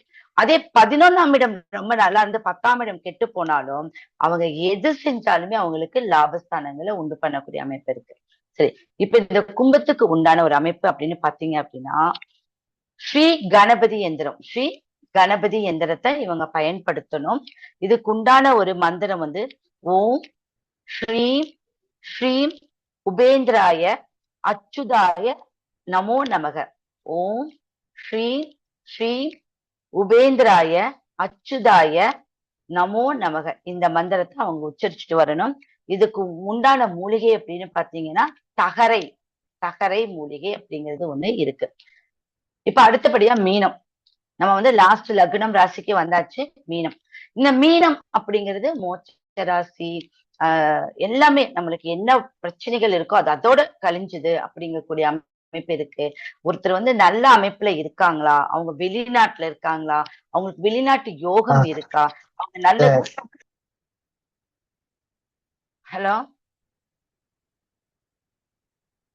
அவங்களுக்கு வெளிநாட்டு யோகம் இருக்கா, அவங்களுக்கு வந்து பாத்தீங்கன்னா ஒரு நல்ல குருமார் கிடைப்பாங்களா, வேற மெயின் என்ன பாயிண்ட்னா நல்ல குருமார் கிடைப்பாங்களா அப்படிங்கறதெல்லாம் நம்ம தெரிஞ்சுக்க கூடியது வந்து அந்த மீனம். சரி, இந்த மீனத்துல வந்து பாத்தீங்கன்னா இந்த ரேவதி நட்சத்திரம் இருக்கு இல்லையா, ரேவதி நட்சத்திரத்துல யாராவது இருந்தாங்கன்னா 100% வந்து அவங்க நல்ல ஒரு படிப்பாளி அந்த இடத்துல இருந்தாங்கன்னா, புரியுதுங்களா? மீனத்துல இருந்து அந்த ரேவதி நட்சத்திரத்துல அவ்வளவு பவரான ஒரு விஷயம் அவங்களுக்கு உண்டு. சரி, இப்ப இதுக்கு உண்டான வந்து எந்திரம் வந்து ஸ்ரீ குபேர தன ஆகாஷ்ன எந்திரம். ஸ்ரீ குபேர தன ஆகாஷ்ன எந்திரம். இந்த குபேர தனனா அந்த இடத்துல இருக்கிறவங்களுக்கு ஒரு குபேர வாழ்க்கையும் உண்டு. நல்ல இடமாக அவங்களுக்கு அந்த கிரகம் நல்ல வலிமையா இருந்ததுன்னா அந்த இடத்துக்கு உண்டான ஒரு மந்திரம் ஓம் க்ளீம் ஸ்ரீ உத்ராய உத்தாரணே நமக. ஓம் க்ளீம் ஸ்ரீம் உத்ராய உத்தாரணே நமக. அதுக்கு உண்டான மூலிகை வந்து குப்பை மேனி. ஓகே, இந்த குப்பை மேனி அப்படிங்கிறதுக்கு இது டிப்ஸ். குப்பை மேனி வந்து நம்ம வீட்டு பக்கத்துல நிறைய இருக்கும் இல்லையா, அதுக்கு என்ன பவர் அப்படின்னு கேட்டீங்கன்னா ஒரு நம்மளுடைய குலதெய்வத்தை நம்மளுடைய வீட்டுக்குள்ள கொண்டு வரக்கூடிய பவர் அந்த குப்பை மீனுக்கு இருக்கு. 100% இருக்கு. அப்ப இந்த குப்பை மீனை எப்படி நம்ம வந்து வலிமைப்படுத்தணும், அந்த குப்பை மீனை எப்படிங்க நம்ம வீட்டுக்குள்ள கொண்டு வர முடியும் அப்படின்னா கேட்டா கண்டிப்பா அதுக்குண்டான ஒரு விஷயத்த நம்ம சொல்லலாம். சரி, இப்போ மூலிகை அப்படின்னு சொல்லிட்டேன். இந்த மூலிகை நான் என்ன பண்றதுன்னு இல்ல, நான் ஒரு விஷயத்த சொல்றேன்னு சொல்லிட்டேன். இப்ப நான் சொல்லக்கூடிய செடிகள் வந்து உங்க வீட்டு பக்கத்தால இருந்து அதை நீங்க ஃப்ரெஷ்ஷா எடுக்கிறீங்க அப்படின்னா ஒரு 3 நாட்கள் நம்மளுக்கு தேவைப்படும். எப்படின்னா 3 நாட்கள் வந்து ஒரு கத்தி இரும்பு சம்பந்தப்பட்டது யூஸ் பண்ணாம குச்சி ஏதாவது கல்லு யூஸ் பண்ணி அந்த செடியை சுத்தி கொஞ்சம் குழி பறிச்சுக்கோங்க. 3 நாட்கள் நல்லா ஈரப்படுத்திக்கோங்க. நீங்க வந்து தண்ணி ஊற்றி ஊற்றி ஈரப்படுத்திக்கோங்க. ஈரப்படுத்திட்டு அது வந்து அந்த இலகும், உங்களுக்கு அந்த செடியை வந்து பிடுங்கிறதுக்கு ரொம்ப ஈஸியா இலகும். அதுக்கப்புறம் அந்த செடிய ஒரு 27 இல்லாட்டி 9 மஞ்சள் நூல் எடுத்து சுத்திடுங்க. ரொம்ப டைட்டா இல்ல, மேலால சுத்துங்க. அதுக்கு பேர் தான் காப்பு கட்டுறதுன்னு சொல்லுவாங்க. நம்ம செடிக்கு காப்பு கட்டி எடுப்போம்னு சொல்லுவோம் இல்லையா, அந்த காப்பு கட்டுறது எதுக்குன்னா அந்த செடியில இருக்கக்கூடிய உயிர், அந்த செடியில இருக்கக்கூடிய நல்ல விஷயம், நான் ஒரு கட்டு போட்டுட்டேன், இந்த கட்டுக்குள்ளதான் இந்த செடி இருக்கு, இது எனக்கு மட்டும் பயன்படணும் அப்படிங்கிறதுக்கு தான் அந்த விஷயம் வந்து நம்மளுக்கு கொடுத்துருக்காங்க. அடுத்தது அந்த 3வது நாட்கள் நீங்க என்ன பண்ணணும் அப்படின்னா அந்த செடிக்கு தண்ணி ஊத்திட்டு வர்றீங்களா 3 நாள் கழிச்சு அதுக்கு எலுமிச்சம்பழம் வந்து நீங்க மஞ்சள் எதுவுமே போட வேணாம், எலுமிச்சம்பழம் பிழிஞ்சுக்கோங்க, ஒரு மஞ்சள் குங்குமம் எடுத்து அதுக்கு பொட்டு வைங்க, அதனுடைய ஒரு தீபாரணை காட்டி வலிமைப்படுத்திட்டு அந்த செடிய இப்படி பிடுங்கும் போது நான் சொல்லக்கூடிய 4 வரி மந்திரம் ஓம் மூலி மகா மூலி, மூலினா மூலிகைன்னு அர்த்தம். ஓம் மூலி மகா மூலி மந்திர மூலி மாய மூலி சர்வ மூலி. ஓகே, உன் உயிர் உன் உடலில் நிற்க சுவாக. அதோட உயிர் வந்து அதுலயே இருக்கணுமா, எந்த செடியை பிடுங்கிறதா இருந்தாலும் சாபம் நம்மளுக்கு வரக்கூடாது அப்படிங்கிறதுக்காக அதை நம்ம சொல்றோம். அதுக்கு அடுத்தபடி நிறைய விஷயங்கள் இருக்கு. இப்ப பாத்தீங்கன்னா சிவன் சாபம் நசிமசி, பார்வதி சாபம் நசி, இப்ப நிறைய ப்ரொசீஜர் இருக்கு. நீங்க அதெல்லாம் விட்டுட்டு இந்த சிம்பிளான விஷயம் சொல்லிட்டு அந்த ஒரு விபூதியை கையில வச்சுக்கிட்டு அந்த செடியை வேரோட பிடுங்கி நல்லா தண்ணீர் பன்னீர் பால்ல கழுகி அதையே நீங்க எடுத்து நான் சொன்ன மாதிரி நீங்க வச்சுக்கிட்டா ரொம்ப பவரா இருக்கும். இப்படிதான் செடிகளை எடுக்கணும். அப்படி இல்லை எனக்கு கடையில கிடைக்குதுன்னா கண்டிப்பா கடையில வந்து அவங்க சாப விமோசனம் பண்ணிதான் செடிகளை எடுத்து வச்சிருப்பாங்க. ஒண்ணு. இப்ப நான் வந்து குப்பை மேனிக்கு ஒரு விஷயம் சொன்னேன் இல்லையா, இந்த குப்பை மேனி செடிய 2 செடி பக்கத்துல இல்லைனாலும் பரவாயில்ல, எங்க கொஞ்சம் பக்கத்துல இருக்கிறத குட்டியா பார்த்து நான் சொல்ற ப்ரொசீஜர்ல நீங்க பண்ணி, ஒண்ணு வந்து சிவன், ஒண்ணு பார்வதி, இந்த 2 மூலிகையும் எடுத்து நீங்க காப்பு கட்டி எடுத்து உங்களுடைய குலதெய்வத்துக்கிட்ட வச்சுட்டீங்கன்னு வச்சுக்கோங்க. கண்டிப்பா குலதெய்வ கட்டி, இப்ப எனக்கு குலதெய்வ அனுகிரகம் இல்ல, குலதெய்வ வழிபாடு ரொம்ப கம்மியா இருக்கு, என்ன பண்ணாலும் எங்களுக்கு குழந்தை கிடைக்கல, திரும்ப இப்படி இருக்கிறவங்களுக்கு எல்லாம் குலதெய்வ அம்சம் கம்மியா இருக்கும். ஏன்னா 9ஆம் பாவத்துடைய அதிபதி ரொம்ப வலிமை இழந்து இருப்பாங்க. அப்ப அந்த மாதிரி இருக்கிறவங்களுக்கு இந்த மூலிகை ரொம்ப பவரா இருக்கக்கூடிய அமைப்பு இருக்கு. ஓகே, யாராவது ஒருத்தர் இந்த மூலிகையில நம்ம சொன்னதும் இந்த ராசி லக்னத்துல சொன்னதும் உங்களுக்கு ஏதாவது புரிஞ்சுதான் நான் கிளியர் கட்டா கிடைச்சுதான். மேடம் வணக்கம். அதுக்கு முன்னாடி அவங்களுடைய கேள்விகளுக்கு முன்னாடி ஒரு சின்ன விஷயத்த நான் கொஞ்சம் சொல்லிடுறேன். நம்ம வகுப்பு போயிட்டு இருக்கு, அதை பத்தி சொல்லிடுறேன். அதுக்கப்புறம் கேள்வி பதில் நீங்க வச்சுக்கலாம் மேடம். பாத்தீங்கன்னாக்கா நீங்க வந்து 20 பிரதோஷங்கள் பற்றியும் அஷ்டம விநாயகர் பற்றியும் 25 ஏகாதசி வளர்பிறை தேய்பிறை ஏகாதசிகளை பற்றியும், அதே மாதிரி பாத்தீங்கன்னாக்கா அந்த மாதங்கள்ல வந்து பாத்தீங்கன்னாக்கா அந்த மாதங்கள்ல மார்கழி மாதம் பிறந்தவங்களுக்கு ஏகாதசியில என்னென்ன எப்படி எப்படி பலன்கள் இருக்கு, என்னென்ன நீங்க செய்யணும், பரிகாரங்கள் பண்ணணும்ன்றதையும் சொல்லியிருக்கீங்க. அதே மாதிரி மேச ராசியில இருந்து மீன ராசி வரைக்கும் ராசி லக்னக்காரங்களுக்கு எந்திரங்களையும் மந்திரங்களையும் அடுத்து பாத்தீங்கன்னாக்கா மூலிகைகளையும் பத்தி ரொம்ப அழகா விளக்கமா தெளிவா எடுத்து சொல்லியிருக்கிறீங்க. அதே மாதிரி பாத்தீங்கன்னாக்கா அந்த அந்த காப்பு கட்டி எப்படி எடுக்கிறது, சில விஷயங்கள் இப்ப எனக்கே சிலது தெரியும், ஆனா எனக்கு தெரியாத நிறைய விஷயங்கள் இப்ப நீங்க கொடுத்துருக்கிறீங்க. அதுல வந்து நீங்க ஊறி போய் நிறைய நீங்க சொல்ற மாதிரி உங்களுடைய முன்னோர்கள் காலத்துல இருந்து உங்களுடைய அப்பா காலத்துல இருந்து எல்லாம் செஞ்சுட்டு வந்ததுனால உங்களுக்கு இதுல தெளிவா விளக்கமா நீங்க சொல்லியிருக்கீங்க. அதையெல்லாம் நம்ம இதுல வந்து கூட்டமைப்புல வந்து மீட்டிங்ல இருக்க அனைவரும் பயன்படுத்தி பலன் பெறணும்னு சொல்றேன். அடுத்து பாத்தீங்கன்னாக்கா ஒரு விஷயம் வந்து பாத்தீங்கன்னாக்கா தேசிய மகளிர் ஜோதிட கூட்டமைப்பு சார்பாக அடிப்படை ஜோதிட வகுப்பு நடைபெற்று வந்துகிட்டு இருக்கு. அதுல பாத்தீங்கன்னாக்கா அடிப்படை வகுப்பு 3 மாதமும், உயர்நிலை வகுப்பு 3 மாதமும், மேல்நிலை வகுப்பு 3 மாதமும், சிறப்பு வகுப்புகள் 1 மாதம் நடைபெறுது. இந்த வகுப்புகள் வந்து இலவசமா நடைபெறுது. அடுத்து பாத்தீங்கன்னாக்கா இதுக்கு வந்து பதிவு கட்டணம் மட்டும் 501 ரூபாய் செலுத்தி நீங்க வந்து பதிவு பண்ணிக்கலாம். இதுல இருக்கிறவங்க, அதாவது இந்த ஜோதிடம் கத்துக்கணும்னு ஆர்வம் உள்ளவர்கள் வந்து பண்ணிக்கலாம். அடுத்து பாத்தீங்கன்னாக்கா இங்க மாற்றுத்திறனாளிகளுக்கு இதுல சிறப்பு சலுகை எல்லாம் வழங்கியிருக்காங்க. அதே மாதிரி இலவச ஜோதிட வகுப்புல நீங்க கலந்துக்கணும்னு நினைக்கிறவங்க 90 92 41 99 92 இந்த எண்ணை வந்து நீங்க வந்து அணுகி எங்களுடைய தேசிய மகளிர் ஜோதிட கூட்டமைப்பின் தலைவி கனகாம்பாள் அவர்களிடம் நீங்க வந்து நீங்க வகுப்பு சேர விரும்புறாங்க. கண்டிப்பா உங்களோட அட்மிஷன் எல்லாம் நீங்க பண்ணீங்க. சனிக்கிழமை ஞாயிற்றுக்கிழமையும் விடியற்காலம் 4ல இருந்து 6 மணி வரைக்கும் பாத்தீங்கன்னாக்கா பிரம்ம முகூர்த்தத்துல இந்த வகுப்பு சிறப்பாக நடைபெறுகிறது. எங்களுடைய ஜோதிட சகோதரிகள் எல்லாமே இதுல பண்றோம். அடுத்து பாத்தீங்கன்னா உங்களை மாதிரியான ஆட்களும் ஜோதிட ஆசிரியர்களும் சிறப்பு விருந்தினர்களாக வர்றவங்களும் சிறப்பு வகுப்புகளையும் இதுல வந்து நடத்தக்கூடிய வாய்ப்புகள் உங்களுக்கும் இருக்கு. நீங்களும் வந்து கலந்து கொண்டு இந்த சிறப்பு வகுப்புகளை எங்களுக்கு நடத்தி தரணும்னு நான் வந்து தாழ்மையோட கேட்டுக்கொள்கிறேன். இப்போ வந்து யாரோட கேள்விகள் வந்து யாராருக்கு என்னென்ன இந்த மூலிகை சம்பந்தமாக மேடம் சொன்ன இல்ல மந்திரங்கள், மூலிகைகள், எந்திரங்கள் சம்பந்தமான கேள்விகள் இருந்தா கண்டிப்பாக கேளுங்கள்.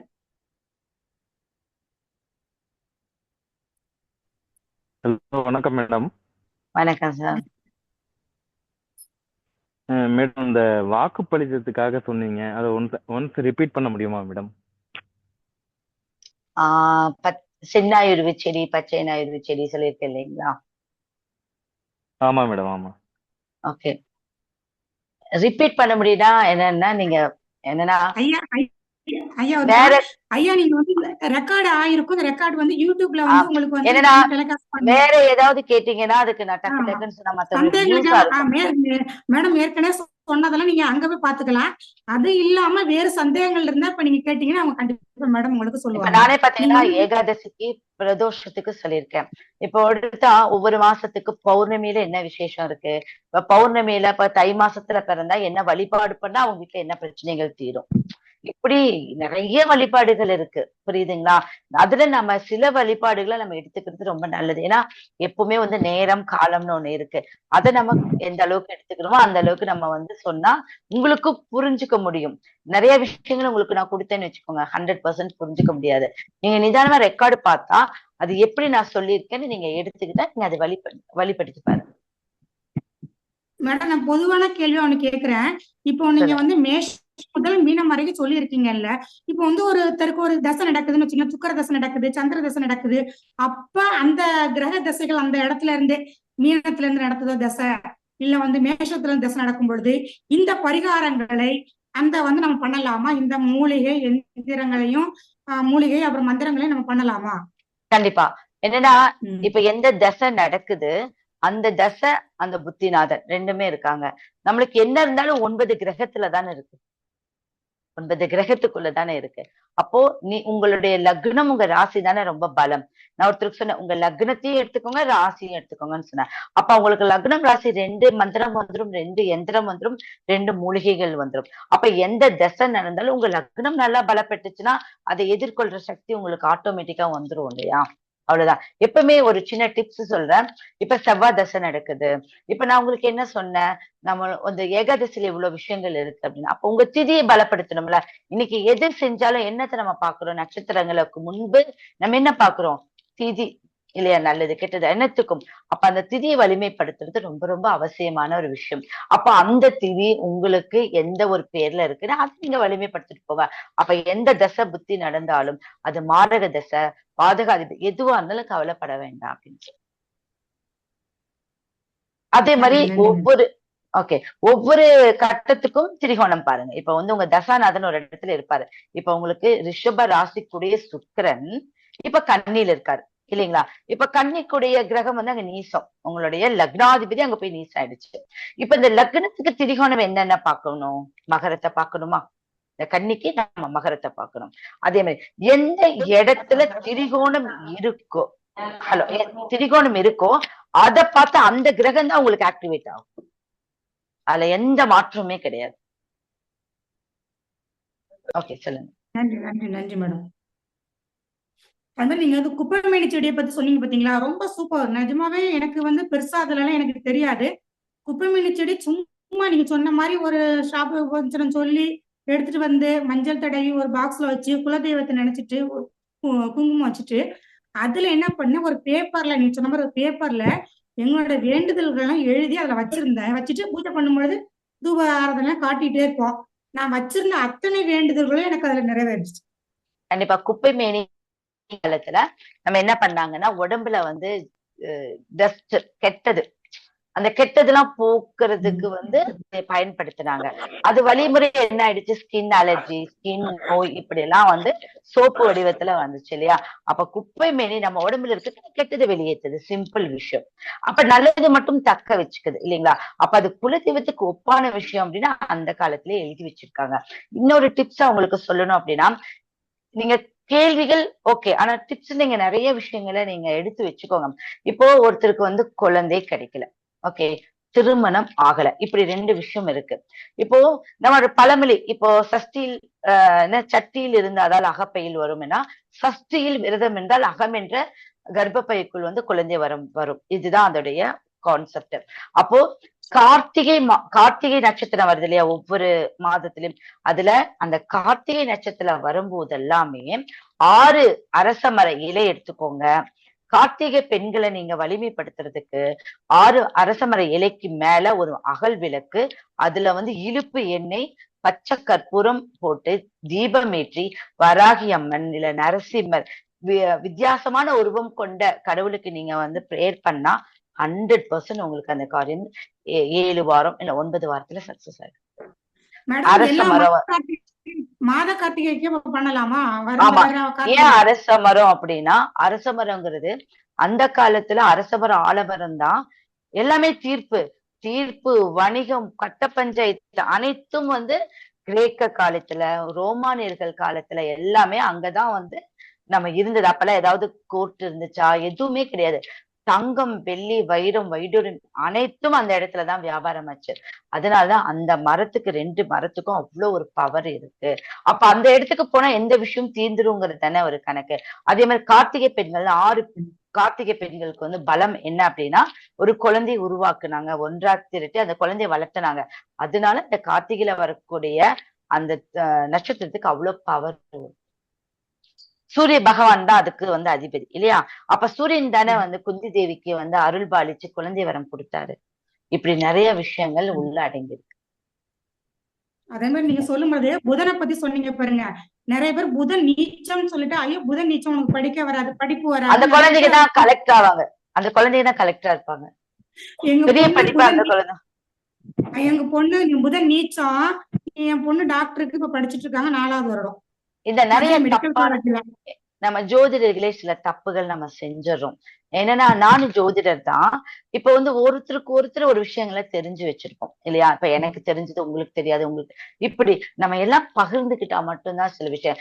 எப்பவுமே புதனுக்கு அவ்வளவு பவர் உண்டு. புதன் பகவான் வந்து கெட்டு போயிட்டாருன்னு வச்சுக்கோங்க. கெட்டதுல என்ன அப்படின்னா, அவரு வந்து நல்ல ஒரு பாவ கிரகத்தோட இருந்து அந்த பாவ கிரகத்துடைய சாரத்தை வாங்கி அது 6-8ல இருந்தா மட்டும்தான் அதோடைய வலிமை இழக்கும்.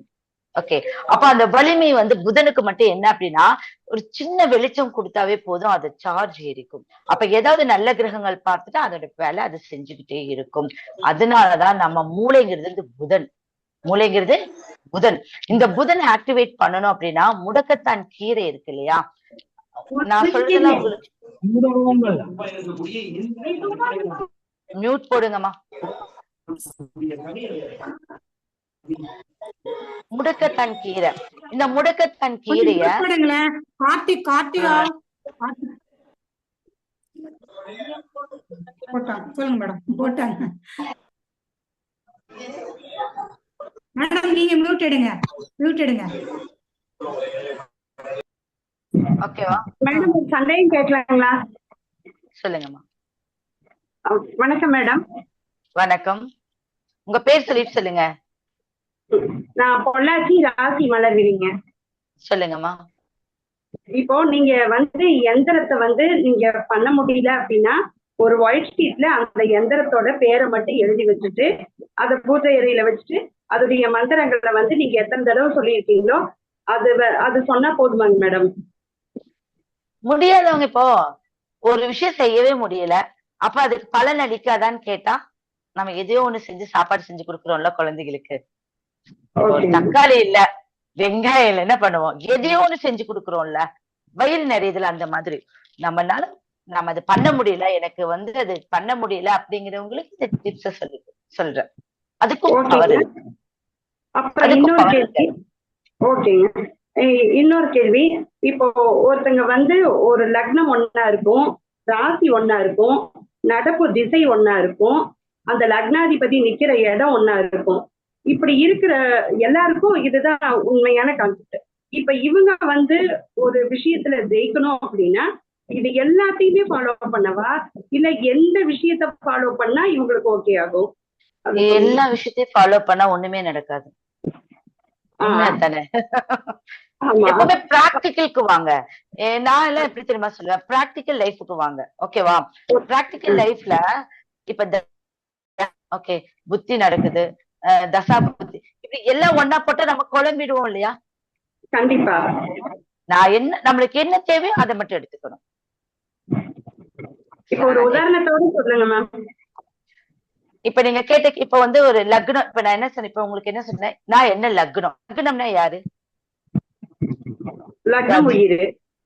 கதி, கதி, மதி, விதி. லக்னம் என்றால் கதி, சந்திரன் என்றால் மதி. அதுக்கப்புறம் தான் நம்ம வந்து நட்சத்திரங்களை நம்ம பாக்குறோம். ஓகேவா? அப்போ நம்மளுக்கு தேவை என்ன? உயிர் 2 வேணும் இல்லையா? லக்னம் என்று உயிர் தானே, அது உயிரை வந்து ஆக்டிவேட் பண்றது சந்திரன். இந்த 2 விஷயங்களை எடுக்கிறதுக்கு தானே இப்ப நான் உங்களுக்கு ஒரு டிப்ஸ் சொல்லியிருக்கேன். அப்ப ஆட்டோமேட்டிக்கா நீங்க இப்போ நீங்க நல்லா எந்திரிச்சுட்டா வீட்டு வேலை செஞ்சிருவீங்க, வீட்டு வேலை செஞ்சா வீடு கிளீன் ஆயிடும். அப்ப தசா புத்திகள் எல்லாம் அதோட வேலை செஞ்சிரும் இல்லையா? அந்த கால அளவு இருக்கு இல்லையா? இப்ப 8 மாச காலம் இருக்கு, எனக்கு அது கெட்டது செய்யுதுன்னா அந்த கால அளவை நீங்க எப்படி கொண்டு போகணுங்கிறது உங்க வழிமுறையில நீங்க நிதானமா போயிடலாம். உங்களுக்கு இது அப்போ சப்போர்ட் நம்ம இந்த மந்திரங்கள் சப்போர்ட் பண்ணும். Okay ma'am. இப்போ ஒருத்தங்க வந்து ரிஷப லக்னம் மிதுன ராசி அப்படின்னா இந்த ரிஷப லக்னத்துக்கு லக்னத்துக்கு எந்திர மந்திரம், மிதுனத்துக்கு உண்டான எந்திர மந்திரம், அதுக்கு நான் ஃபர்ஸ்ட்லயே சொல்லிட்டேனே. இது மாத்திரம் ஃபாலோ பண்ணா போதும். கண்டிப்பா போதும். அதுக்கு முன்னாடி நான் என்னென்ன சொன்னேன், நீங்க அது மறந்துட்டீங்களா?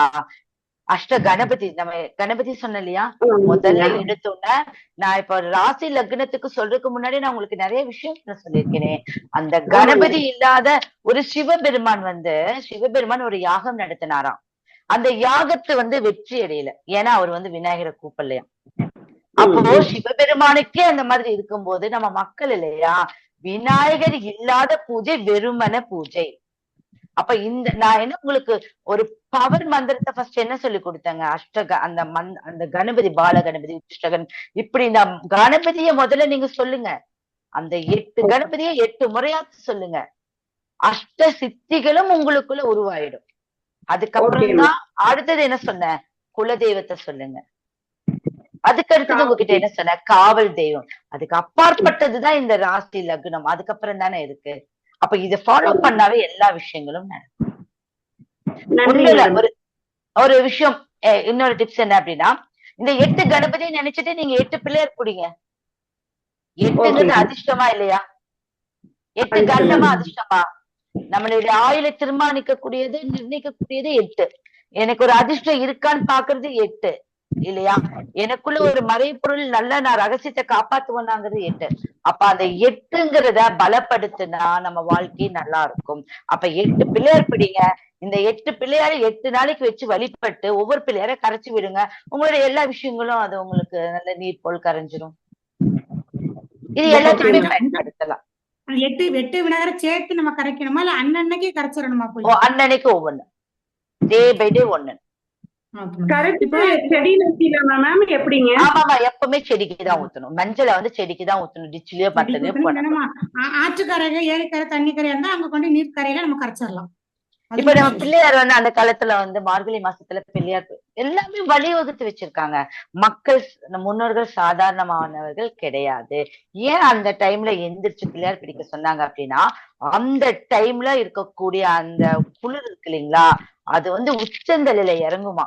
அவங்ககிட்ட இருக்க இப்போ ஒரு இப்ப மந்திர மாயம் எல்லாம் சொல்லுவாங்க இல்லையா, அந்த இதுல எல்லாம் இப்போ ஒரு யாராவது ஒரு பேய் பிடிச்சிட்டு என்ன பண்ணுவாங்கன்னா, இப்படி பிடிச்சு இழுப்பாங்க, அந்த உச்சந்தலையை பிடிச்சு. அப்ப அந்த உச்சந்தலையில இருக்கக்கூடியதுல ஏதாவது வந்து நல்ல விஷயங்கள் இறங்கினாதான் ரொம்ப நல்லது. அப்ப அந்த குளிர் வந்து அந்த ரீதியா தான் நம்மளுக்கு உள்ள வந்து அப்சர்வ் பண்ணுமா. அப்ப அந்த இடத்துல வந்து நம்ம தேடி பிடிக்கிறோம், பூ தேடி பிடிக்கிறோம், பிள்ளையாரு நம்ம வந்து சாணி இல்லாட்டி மஞ்சள்ல பிள்ளையார் அதுக்குன்னு எடுத்துட்டு போறோம் ஆத்துக்கு. அப்ப அந்த பெண்கள் வந்து அந்த பண்ற அத்தனை நாட்களும், அந்த 30 நாட்களும் ரொம்ப பலமா இருப்பாங்க. அவங்க அதை கரைச்சு வெளியில வரும்போது அவங்க என்ன நினைக்கிறாங்களோ அது நடந்துரும். அவங்களுக்கு அத்தனை விஷயம் வந்து நம்மளுடைய பிரபஞ்சம் அந்த சக்தி வந்து கொடுத்தா பிரம்மம். பிரம்மன் படைக்கிறது அது வித்தியாசமா படைச்சிருவாரு. அந்த 30 நாள்ல அவங்களோட வாழ்க்கை முறையே மாத்தி கொடுத்துருவாரு. ஓகே மேம், ஓகேங்க, ரொம்ப நன்றிங்க மேடம். மேடம் ஒருத்தவங்க வந்து, அதாவது நீங்க விளக்கு தீபம் சொன்னீங்கல்ல, அந்த வந்து ஆலமரத்து அரச மரத்து இலை எடுத்து அதுல வந்து கிருத்திகைக்கு பண்ண சொன்னீங்கல்ல தீபம், அது ஒரு தீபம் ஏத்தணுமா 6 தீபம் ஏத்தணுமான்னு நானே 6 விளக்கு 6 இலை. கார்த்திகை பெண்கள் 6. ஓகேவா? அவங்கள பலப்படுத்தினா உங்க வீட்டுல எதுவுமே தடங்கள் இருக்காது. யாராவது ஒருத்தர் கடல் கடந்து போகிறதுக்கு எல்லாம் தடங்களே இருக்காது. சொல்லுங்கம்மா. வணக்கம், நான் ஷர்மிளா தேவி பேசுறேன். இப்ப நீங்க வந்து நமக்கு ஒரு ஜாதகத்துல ஒரு பாவத்தினால நம்ம கஷ்டப்படுறோம். இப்ப 9ஆம் பாவம் நமக்கு வந்து பாக்கியம் கிடைக்கல, அல்லது 10ஆம் பாவம் தொழில் கிடைக்கல, இந்த மாதிரி இருந்துச்சுன்னா அந்த பாவத்துக்குரிய இதை நீங்க சொன்னதை நம்ம செயல்படுத்தலாமா? பாவம் இப்ப வந்து இப்ப உங்க லக்னத்துக்கு அது எத்தனாம் பாவம்? 9ஆம் பாவம் பலம் இல்லை அப்படின்னு சொல்றோம் இல்லையா? அப்ப அந்த 9ஆம் பலம் இல்லைன்னு எப்படி சொல்றீங்க? அந்த கிரகம் நீசம் ஆயிட்டாலோ இல்ல அந்த கிரகம் பாப கிரகங்களோட சேர்ந்தாலோ அப்படித்தானே கணக்கு? ஆமாங்க, அப்படித்தானே கணக்கு? ஆமாங்க. ஓகே, அப்ப அந்த ஏதோ ஒண்ணு அந்த அப்ப அந்த பாவம் வந்து எந்த இடம்? இப்ப வந்து சனி பகவானோட இடமா, அது வந்து சூரியனுடைய இடமா, அந்த கிரகத்தை நீங்க வலிமைப்படுத்துங்க. அப்ப அதுக்குண்டான மந்திரத்தை ஆட்டோமேட்டிக்கா நீங்க சொல்லலாம். இத வந்து நான் இவங்கதான் சொல்லணும், அப்ப இந்த 12 மந்திரத்தையுமே சொன்னாலும் உங்களுக்கு வலிமைதான். இதை விட என்ன சொல்றது? ஒருவர் எல்லா அது உங்க கட்டம் தானே. 12 கட்டம் இருக்கு இல்லையா, 9 கிரகம். நான் அதை தவிர வேற ஏதாவது எக்ஸ்ட்ரா சொன்னா அத்தனையுமே சொல்லுங்க. அது கண்டிப்பா கண்டிப்பா நல்ல வலிமை அடையும்மா. அதாவது இப்ப அந்த கிரகம் வந்து எந்த ராசியில இருக்கோ அந்த ராசினாதான் நான் பண்ணினாலே போதும், அப்படிதானே? ஆமாமா, அந்த கிரகம் உங்களுக்கு ஆக்டிவேட் ஆயிடும். இப்ப கிரகம் வந்து நம்மளுக்கு எப்படி வலிமை அடையுது நம்ம எப்படி தெரிஞ்சுக்கிறது? இப்ப வந்து நம்ம வந்து எனக்கு சூரியன் ஆதிக்கம் நல்லா இருக்கு, சந்திரன் ஆதிக்கம் நல்லா இருக்குன்னா ஒருவருடைய பேரை உச்சரிக்கும் போது மட்டும்தான் அது நல்லா இருக்கு. அதனாலதான் பஞ்சபூதங்கள்னு சொல்றோம், பஞ்சாட்சரம்னு சொல்றோம். ஓம் நமச்சிவாயா அப்படிங்கிறது பஞ்சாட்சரம். நீங்க ஒண்ணு பண்ணுங்க எல்லாருமே, அது மறுபடியும் ஒரு டிப்ஸ் தான். ஒரு ஒயிட் ஷீட்ல மஞ்சள் பரப்பிக்கோங்க. அதுல ஒரு ரெட்ல வந்து நல்லா ஒரு 2க்கு 2 இன்ச் நல்லா அழகா போட்டு ஓம் நமச்சிவாய நமக, இல்ல வெறும் நமச்சிவாய, இதை மட்டும் ஒரு எந்திரமா போடுங்க. அதுக்கு டெய்லியும் விபூதியோ குங்குமம் அர்ச்சனை பண்ணுங்க. அதுவே உங்களுக்கு பவர் அளிச்சிடும். அதனாலதான் தினமும் வந்து பஞ்சாங்கம் படிங்கன்னு சொல்றாங்க. கரணநாத நட்சத்திரம், இந்த திதிகள், இதெல்லாம் நம்ம ஏன் படிக்கிறோம் அப்படின்னா அது எல்லாமே வந்து வலிமையாக்கணும் அப்படின்னா. தினமும் ஒரு இப்ப நம்ம என் பேர் ஜெயஸ்ரீ, இத நேம கூப்பிட தானே நம்மள எல்லாத்துக்கும் தெரியும். அதே மாதிரிதான் கிரகங்களுக்கு. அதனாலதான் காலையில எந்திரிச்சோன்ன ஓம் சூர்யாய நமக, ஓம் சந்திராய நமக, ஓம் அங்காரகாய நமக, எப்பவுமே அந்த நேம டிஃபரெண்ட் படுத்திக்கோங்க. ஓம் பும் புதாய நமக, ஓம் சுக்ராய நமக, ஓம் பிரகஸ்பதியே நமக, ஓம் சுக்ராய நமக, ஓம் சனிஷ தேவாய நமக நமக, ஓம் கேதே நமக. அதுக்கு அடுத்தபடியே நீங்க சொல்றது உங்க குலதெய்வத்தை. புரியுதுங்களா? இத சொன்னாவே பலமா. மேம் இப்ப நீங்க வந்து ஏகாதசி திதிக்கு நீங்க சொன்னீங்களே, இதே மத்த திதிக்கு என்ன சொல்றது? 15 திதியில வந்து ஒருத்தவங்க ஒரு திதியை பார்க்கணும் அப்படின்னு சொல்றீங்களா? இப்ப மத்த திதிகள் வந்து அதுக்கு வந்து இந்த ஏகாதசி இதே சொல்லலாமா? ஏகாதசியில வந்து ஒரு பர்ஃபெக்டான ஒரு விஷயம் வந்து ஒரு வித்தியாசமான முறையில உங்களுக்கு வளர்பிறை தேய்பிறை திதியில இருக்கு. அந்த மத்ததான் நிறைய சொல்லலாம், மாதிரி நிறைய விஷயங்கள் இருக்கு. அமாவாசை, பௌர்ணமி. இப்ப ஒண்ணும் இல்ல, இப்ப வந்து பௌர்ணமியில இப்ப ஒரு சித்திரையில பௌர்ணமி, சித்திரை மாசத்துல வரக்கூடிய பௌர்ணமியில ஒரு குழந்தை பிறந்திருக்கு. புரியுதுங்களா? அப்ப அந்த சித்திரை மாசத்துல குழந்தை பிறந்தா அவங்களுக்கு என்ன பாக்கியம் கிடைக்கும்? குழந்தை பாக்கியம் நல்லா கிடைக்கும். புரிஞ்சுதுங்களா? அவங்களுக்கு என்ன பண்ணா நல்லா நடக்கும்? எலுமிச்சம்பழ சாதம், தயிர் சாதம், ஏலக்காய், கிராம்பு, அந்த 5 வகை சாதம் எடுத்து அவங்க அந்த கடவுளுக்கு தீபாரணை காமிச்சிட்டோ இல்ல அவங்களுக்கு படையல் பண்ணிட்டு வந்தாலும் உங்களுக்கு நல்ல விஷயங்கள் நடக்கும். ஒவ்வொன்றுக்கு இருக்கு. நம்மளுக்கு என்ன இருக்கு? திருவோண விரதம் இருக்கு, ஏகாதசி, அமாவாசை, பௌர்ணமி எல்லாமே இருக்கு இல்லையா? உங்களுக்கு இந்த விஷயத்த இந்த இதுல நான் உங்களுக்கு சொல்லியிருக்கேன். சரிங்க மேம். இப்ப நீங்க வந்து குப்பமேனியை வந்து சிவனாவும் சக்தியாவும் வைக்க சொன்னீங்களே, இது எப்படி குலதெய்வம் கோயில்ல வைக்கணுமா வீட்டுல வச்சு வழிபடணும்? வீட்டுல வச்சு வழிபடணும். வீட்டுல வச்சு கோயில வைக்கிறீங்க, நீங்க வீட்டுக்குள்ள வச்சாவே, இந்த வழிபாடு பண்ணி வீட்டுக்குள்ள வச்சாவே போதும். இப்ப தினமும் வழிபாடானா விளக்கேத்துறீங்க, விளக்கேற்றீங்க, தீபாவளி காமிப்பீங்க, அவருக்கு அதுக்கும் சேர்த்து காமிங்க. தெய்வ வழிபாட்டுக்கு 1/2 மணி நேரம் உட்காரணும்னு அவசியம் இல்ல, பட்டை போடணும்னு அவசியம் இல்ல. நான் எப்ப பாரு ஆன்மீகம்னு சொல்றதுக்கு அவசியமே இல்லை. ஓப்பனா சொல்றேன் நானு. இப்ப வந்து ஐயோ நான் 24 மணி நேரம் பூஜை பண்ணாதான் எனக்கு பலன் அளிக்குமான கிடையவே கிடையாது. ஆத்மார்த்தமான ஒரு முறை சொன்னாலும் போதும். அந்த விஷயத்த ஒரு முறை செஞ்சாலும் போதும்.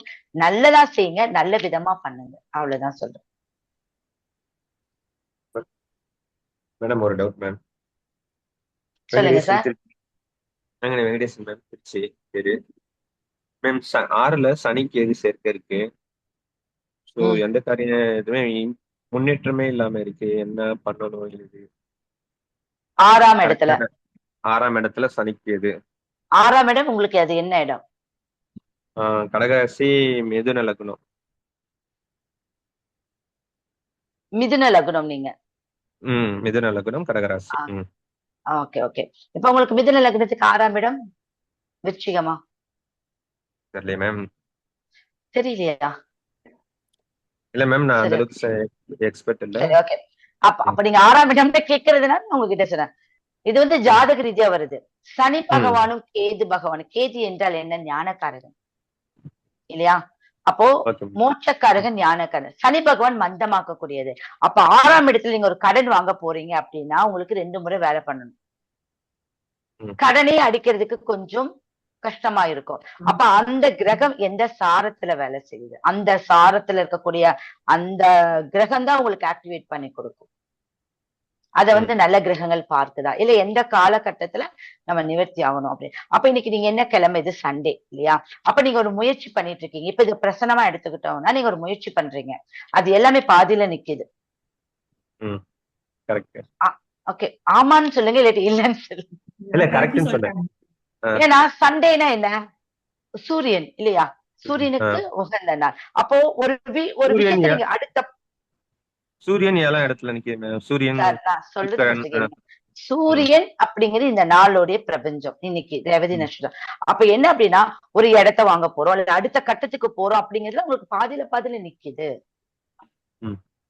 ஓகே, அப்ப அது ஜாதக ரீதியா பார்த்துதான் நம்ம என்னன்னு பாக்கணும். சரி சரி, ஓகே ஓகே. உங்க முழு ஜாதகத்தையும் ஆய்வு பண்ணிடுங்க ஐயா. கண்டிப்பா நீங்க அப்படி ஏதாவது இருந்து நீங்க பர்சனலா ஆய்வு பண்ணிக்கலாம். நீங்க கால் பண்றேன். ஓகே ஓகே சரி மேம். வணக்கம் மேம். வணக்கம்மா. சேலம் செல்வலட்சுமி மேம். இப்போ தனுசு லக்னத்துக்கு 7ஆம் இடம் மிதுனம். மிதுனத்துக்கு அதிபதி புதன் வந்து பாத்தீங்கன்னா மீனத்துல இருக்காருங்க, சூரியனோட இருக்காரு, ரேவதி சாரம் வாங்கியிருக்கிறாரு. அப்ப அந்த பாதகாதிபதி தனுசு லக்னத்துக்கு 7ஆம் இடம் மிதுனம். மிதுனத்துல இருக்கக்கூடிய புதன் வந்து எங்க இருக்காரு? மீனத்துலங்க மேம். மீனம் 4ஆம் இடத்துல, இதுக்கு 10ஆம் இடத்துலயும் இதுக்கு 4ஆம் இடத்துலயும். Okay yes ma'am. இப்போ அவரே பாதகாதிபதியே நமக்கு 10ஆம் அதிபதியா வர்றதுனால எந்த விதமான ஒரு தொழில் சக்சஸ்ஃபுல்லும் இல்லைங்க மேம். இது வரைக்கும் நம்மளால எந்த முயற்சிகள் வந்து என்னன்னா லக்னாதிபதி எங்க இருக்காங்க? மேசத்துல அஸ்வினி சாரங்க மேம். ஓகே, இப்போ லக்னத்துக்கு 7ஆம் இடம்னாவே உங்களுடைய பார்ட்னர் தான் நீங்க பாக்கணும் இல்லையா? ஓகே, பார்ட்னர், உங்களுக்கு சொந்த தொழில், உங்களோட லைஃப் பார்ட்னர் எல்லாமே 7ஆம் அதிபதி. அப்ப இந்த 7 கூடிய புதன் 10ங்கிற இடத்துல நீசமா இருக்காரு. இது குரு வீடு. ஓகே, அப்ப அந்த புதன் நீசமானா முயற்சி உங்ககிட்ட வந்து தப்பா நினைக்க கூடாது. எந்த விஷயத்தையும் நீங்க ரொம்ப பர்ஃபெக்டா கடைசி வரைக்கும் முயற்சி பண்றது இல்லைன்னு நான் சொல்லுவேன். கண்டிப்பாங்க மேம். அதாவது என்னன்னா ஒரு 2வது ஸ்டெப் 3வது ஸ்டெப் போறக்குள்ளேயே நமக்கு ஒரே விஷயத்த சிம்பிளா நான் வந்து ஒரு பிரச்சனை என்னன்னா ஒரு விஷயத்த வந்து என்னன்னா புதன் நல்லா இருந்தா நல்லா இருக்கும்னு உங்ககிட்ட சொல்லியிருக்கேன் இல்லையா? அப்போ அதுல ஒரு மாறுபட்ட கருத்து வருது அப்படிங்கும் போது ஒரு தடவை ஃபெயிலியர்னா 2 டைம் முயற்சி எடுக்கிறதுல இழுத்து போத்துட்டு போயிருவீங்க. அப்போ இந்த வேலை நம்மளுக்கு நடக்க மாட்டேங்குது, அடுத்தது வேலை பார்க்கலாம். அப்போ பெட்டர்னு போகும்போது எந்த விஷயம் பர்ஃபெக்டா வராது. 10ங்கிறது கர்மாஸ்தானம். 10ங்கிறது உங்க லக்னத்துக்கு 4, உங்க இதுக்கு வந்து 10. அப்ப 4, 10 கர்மாஸ்தானம். உங்களுடைய தாய் உங்க கூடயா இருக்காங்க? ஆமாங்க மேம், இருக்காங்க. அவங்கள வழிபடுங்க, சரியா போயிடும். அவங்களுக்கு ஏன்னா உங்க 2 பேருக்கு பிடிக்காது, தப்பா நினைச்சுக்காதீங்க. அவங்களுக்கு உங்களை பிடிக்கும். 2 பேரும் ஒரு மிஸ் அண்டர்ஸ்டாண்டிங்ல இருப்பீங்க. அதுதாங்க மேம், அப்படிதான் இருக்கு. கான்ட்ரவர்சி வரும். இப்ப இதெல்லாம் வந்து டக்கு டக்குன்னு சொல்லணும், புரியுதுங்களா? நம்ம ஜோதிடரா இருந்தா விருச்சிக ராசிக்கு இதே மாதிரி மேடம். இது ஜாதகமா அம்மா கூட இருப்பாங்க, ஆனா 2 பேரும் இதுதான் நடக்கும். ஏன்னா 10ங்கிறது கர்மாவை அனுபவிக்கிறாங்க அம்மாவை வச்சுக்கிட்டு, புரியுதுங்களா? அது மோட்ச வீடு இல்லையா? அங்க வேற புதன் நீசமா இருக்கு. அப்ப என்ன அர்த்தம்? இவங்க பேசினா அவங்களுக்கு பிடிக்காது, அவங்க பேசினா அவங்களுக்கு பிடிக்காது. ஆனா இவங்க 2 பேரும் எல்லாமே மாட்டாங்க. கூடயே சூரியன் இருக்காங்க, சூரியனும் புதனும் சேர்த்து. அவங்களுக்கு கொஞ்சம் உடம்பு கொஞ்சம் பாத்துக்கணுமா, நரம்பு சம்பந்தப்பட்ட பிரச்சனைகள் வர ஆரம்பிக்கும். சரிங்க. வேற ஏதாவது இல்ல ஜாதக முயற்சிகள் வந்து தீவிரமா இல்லைங்க மேம். 100% ஜோகா சொன்னமா 100% வந்து முயற்சி பண்ணினால் ஓகேங்க மேம், ஜெயிப்பீங்க. ஓகேவா? நன்றிங்க மேம், நன்றிங்க. நான் சர்வீஸ் ஓரியன்டடா நம்ம ஏதாவது பண்ண முடியுமாங்க மேம்? சர்வீஸ் ஓரியன்டடா ஏதாவது ஒண்ணு பண்ணணும் அப்படின்னு தாங்க யோசனை பண்ணிட்டு இருக்கோம். எது எடுத்தாலும் ஒரு செயல் முழு முயற்சியோட செய்யுங்க, பல செயல் பல விதத்துல செய்யாதீங்க. ஓகேங்க மேம், ஓகேங்க. Thank you okay. ஏன்னா உங்க மைண்ட் வந்து என்ன அப்படின்னா தேய்பிற வளர்பிறை மாதிரி இருக்கீங்க. 10 நாள் நல்லா இருப்பீங்க, 10 நாள் நல்லா இருக்க மாட்டீங்க. உண்மைதாங்க உங்ககிட்ட மேம், இருக்க அந்த உண்மைதாங்க. சந்தோஷமே போயிடும். இதெல்லாம் நான் கேட்கிற நேரத்தை வச்சு சொல்லிட்டு இருக்கேன். ஓகேவா? உண்மைங்க மேம், 10% கரெக்ட். ஓகே.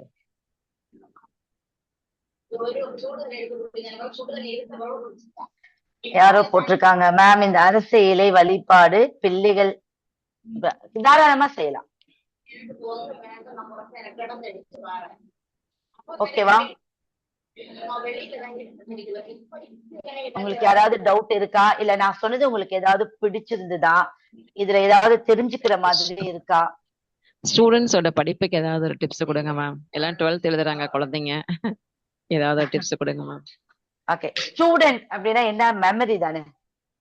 நான் ஆமாங்க மேம். குப்பைமேனியை பத்தி சொல்லிட்டு வந்தேன், அதுக்குள்ள யாரோ தடுத்து அது நின்றுச்சு இல்லையா? ஓகே. சொல்லுங்க மேம். குப்பைமேனி இலை இருக்கு இல்லையா, அதுதான் வந்து நம்ம உடம்புல இருக்கக்கூடிய முடக்கத்தை ரெடி பண்ணக்கூடிய இலை. அப்ப குப்பைமேனி இலை வந்து அப்படி ரோட்டோரத்துல வந்து ஒரு பெரிய நீளமா செடி மாதிரி இருக்கும். அதை நீங்க எடுத்து ஒரு 5 சுத்தா சுத்திக்கோங்க. ஒரு வெள்ளை துணியில அதை எடுத்து அதுல வந்து சுருள் பட்டை இருக்கு இல்லையா, அந்த சுருள் பட்டை கொஞ்சம் அது வெண்கடுகுலாம் இல்லைனாலும் பரவாயில்ல, வெறும் சுருள் பட்டை மட்டும் போட்டு இந்த குப்பைமேனி இலைய சுத்தி இந்த இடம் இருக்கு இல்லைங்களா, கழுத்து பகுதி, அந்த இடத்துல அவங்க தலகாணி கிட்ட வர மாதிரி வச்சுக்கோங்க. 10 நாளைக்கு அதோடைய இலையோடைய தன்மை மாறவே மாறாது. அது வந்து 10வது நாள் கழிச்சு அதை தூக்கி போட்டு திரும்ப ஃப்ரெஷ்ஷா வைங்க. இப்படி ஒரு 7 முறை வைங்க போதும். உங்க குழந்தைய படிப்புல கவனம் இல்லாமல் ஞாபக சக்தி அதிகமா இருக்கு, ஞாபக சக்தி இல்ல, மெமரி இப்போ ரொம்ப கம்மியா இருக்கு, உடம்பெல்லாம் வலிக்குது, அனைத்து முடக்கங்களுமே சரியா போயிடும். அந்த காலத்துல நம்மளுடைய முன்னோர்கள் என்ன பண்ணாங்கன்னா, காடு வேலை செஞ்சு காட்டு வேலையில நம்ம மகன்லாம் வந்து பாடுபட்டு வரும்போது உடம்புல டயர்ட் ஆயிடும். அப்ப அந்த டயர்டான அடுத்த நாள் வேலைக்கு போக மாட்டாங்கிறதுக்காக தான் அதுல வந்து ரசம் வச்சு கொடுப்பாங்க, தோசையில வார்த்து கொடுப்பாங்க. பார்த்திருக்கீங்க இல்லையா? இன்னமும் அந்த வழிமுறை இருக்கு. ஒரு முடக்கம் ரெடி பண்ணி கொடுக்கக்கூடிய அந்த கீரைய இந்த இடம் தான் ஒரு மனிதனுக்கு இப்ப வந்து டோட்டல் பாடியில வந்து மூளைக்கு போகாது எந்த சர்க்குலேஷனும்.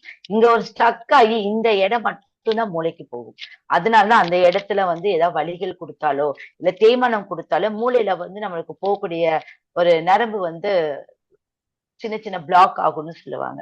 ஆனா அந்த இடத்துல வைக்கும் போது அனைத்து விதமான முடக்கங்களும், தொழில் முடக்கம், உடல் முடக்கம், உங்களுக்கு படிப்பு பிரச்சனை எல்லாத்தையுமே சரி பண்ணி கொடுக்கும். புரியுதுங்களா? இது 100% முடக்கத்தானாங்க மேம், குப்பைமேனி இலைங்களாங்க மேம்? முடக்கத்தான் இலையாங்க? முடக்கத்தான் கீரை. ஓகேங்க மேம். அத வந்து நம்ம அந்த சுருள் பட்டையில சுத்தி அந்த கழுத்து நீங்க சொன்ன பகுதியில வச்சுக்கிடுங்களாங்க மேம்? ஆமா, கண்டிப்பா வச்சுக்கணும். அது உங்களுக்கு நல்ல ஒரு நல்ல ஒரு ஆக்டிவேட் பண்ணி கொடுக்கும். Okay okay ma'am, thank you. அதே மாதிரி நம்மளோட இப்ப யாராவது வந்து தொழில் தொடங்குறாங்க அப்படின்னா, நம்ம ஜோதிடர்கள் எல்லாத்துக்குமே தெரியும் தனதாரகை நட்சத்திரம் சொல்லுவாங்க. இப்ப என்ன நட்சத்திரமோ அந்த நட்சத்திரத்துக்கு அடுத்த நட்சத்திரம் தான் உங்களுடைய தன நட்சத்திரம் இல்லையா? அப்ப இந்த தன நட்சத்திரம் யாரெல்லாம் இருக்காங்களோ உங்க வீட்டுல, அதெல்லாம் உங்களுக்கு நல்லா அந்த வீட்டு நல்லா சுபிக்ஷமா இருக்கும். அப்ப எனக்கு வந்து அதுக்காக நான் தேடி போயிட்டே இருக்கணுமா? அந்த தன நட்சத்திரத்துக்காரங்களே தேடிட்டு இருக்கணுமா? இல்ல அவங்க வந்தாதான் இந்த தொழில் சிறக்கணும் அவங்களே நம்ம பார்த்துட்டு இருக்க முடியாது. அதுக்காக தான் அந்த நட்சத்திரம் வரும் நாளில் நீங்க ஏதாவது ஒரு விஷயத்த செய்யலாம். உங்களுக்கு ரொம்ப நல்லா அமையும். ஒரு ஆபீஸ் போறதோ, ஒரு தொழில் பண்றதோ, ஒண்ணுல ஒரு நகை எடுக்க போனாலும் அந்த நாள்ல போனீங்கன்னா இங்க திருப்தியா எடுத்துட்டு வரலாம். நட்சத்திரத்துக்கு 2வது நட்சத்திரம். ஆமா ஆமா ஆமா மேடம், அப்போ அந்த நட்சத்திரம் வந்து தீதுரு நட்சத்திரங்கள் 12ல வந்ததுன்னா அதை எடுத்துக்கலாமாங்க மேம்? என்னங்க? இப்போ நீங்க சொன்ன மாதிரி 2வது நட்சத்திரம் தனதாரையா வருமுங்க. இப்போ அந்த நட்சத்திரங்கள் வந்து தீதுரு நட்சத்திரங்கள் 12ன்னு கொடுத்துருக்காங்க இல்லைங்க? அதான் சொல்ல, நீங்க கேக்குற கேள்வியை வந்து எல்லாத்தையும் கூட்டு சேர்த்தே கேக்குறீங்க இல்லையா? நான் சொல்றது வந்து இப்ப உங்க நட்சத்திரம் என்ன? என்னோட திருவாதிரைங்க. அடுத்த நட்சத்திரம் என்ன? புனர்பூசமுங்க. அந்த புனர்பூசங்கிறது மட்டும் எடுத்துக்கோங்க. அது எந்த விதமான கூட்டு சேர்த்தாதீங்க. இப்போ உடைப்பட்ட நட்சத்திரம் எல்லாம் இருக்கு இல்லையா? ஆமாங்க. இப்ப சூரியனோடது, செவ்வாயோடது, குருவோடது உடைப்பட்ட நட்சத்திரமா? அந்த ஆமாங்க. நட்சத்திரத்துல எதுவும் செய்யக்கூடாதுன்னு சொல்லுவாங்களா? ஆ அவங்க அந்த நட்சத்திரத்துல செய்யக்கூடாது. யாரு? ஒருத்தர் வந்து உடைப்பட்ட நட்சத்திரத்துல இருக்கிறவங்க அந்த நட்சத்திரத்துல எதுவும் செய்யக்கூடாது. அந்த நட்சத்திரம் தனகாரகை நட்சத்திரமா இருந்தா தாராளமா செய்யலாம். உங்களுக்கு புரிஞ்சுதா? Okay ma'am, thank you. இப்ப வந்து வீடு கட்டுறோம், வீடு புண்ணியாச்சனை பண்றோம், அதுக்கெல்லாம் உகந்த நட்சத்திரம், நாட்கள் எல்லாமே நிறைய இருக்கு இல்லையா? வீடு கட்டுறோம், வீட்டுக்கு உண்டான இப்ப எந்த நட்சத்திரத்துல வந்து மேடம் டைம் எவ்வளவு இருக்கு மேடம்? கனகம்பாள் மேடம் தான் சொல்லணும், அவங்கதான் ஹோஸ்டா இருக்கிறது.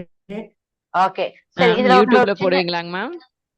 இது யூஸ்ஃபுல்லா இருக்குங்க மேம் போட்டீங்கன்னா. 10 போகுது மேம். ஓகே சரி, நான் இப்போ இவங்க மேடம் சொல்ற வரைக்கும் சின்ன டிப்ஸ் கொடுத்துறேன். ரொம்ப யூடியூப்ல முக்கியமான ஒரு அப்லோட் பண்ணுங்க மேம். எல்லாத்துக்குமே இது தேவைப்படுங்க மேம், அதனால போடுங்க மேம். கண்டிப்பா போடுவாங்கன்னு நினைக்கிறேன் இல்ல மேம்? இல்ல கண்டிப்பா, இப்ப இதை டெலிகாஸ்ட் கண்டிப்பா பண்ணுவோம், யூடியூப்ல பண்ணிடுவாங்க. சரி, இப்ப உங்களுக்கு பெண்கள் ரொம்ப முக்கியமா தெரிஞ்சுக்க வேண்டிய ஒரு விஷயம் இருக்கு. இந்த எடை கேப்ல நீங்க தெரிஞ்சுக்கோங்க. இப்போ கிரக பிரவேசம் நம்ம செய்யறோம், நம்ம வந்து வீடு புண்ணியாச்சனை செய்யறோம் இல்லையா?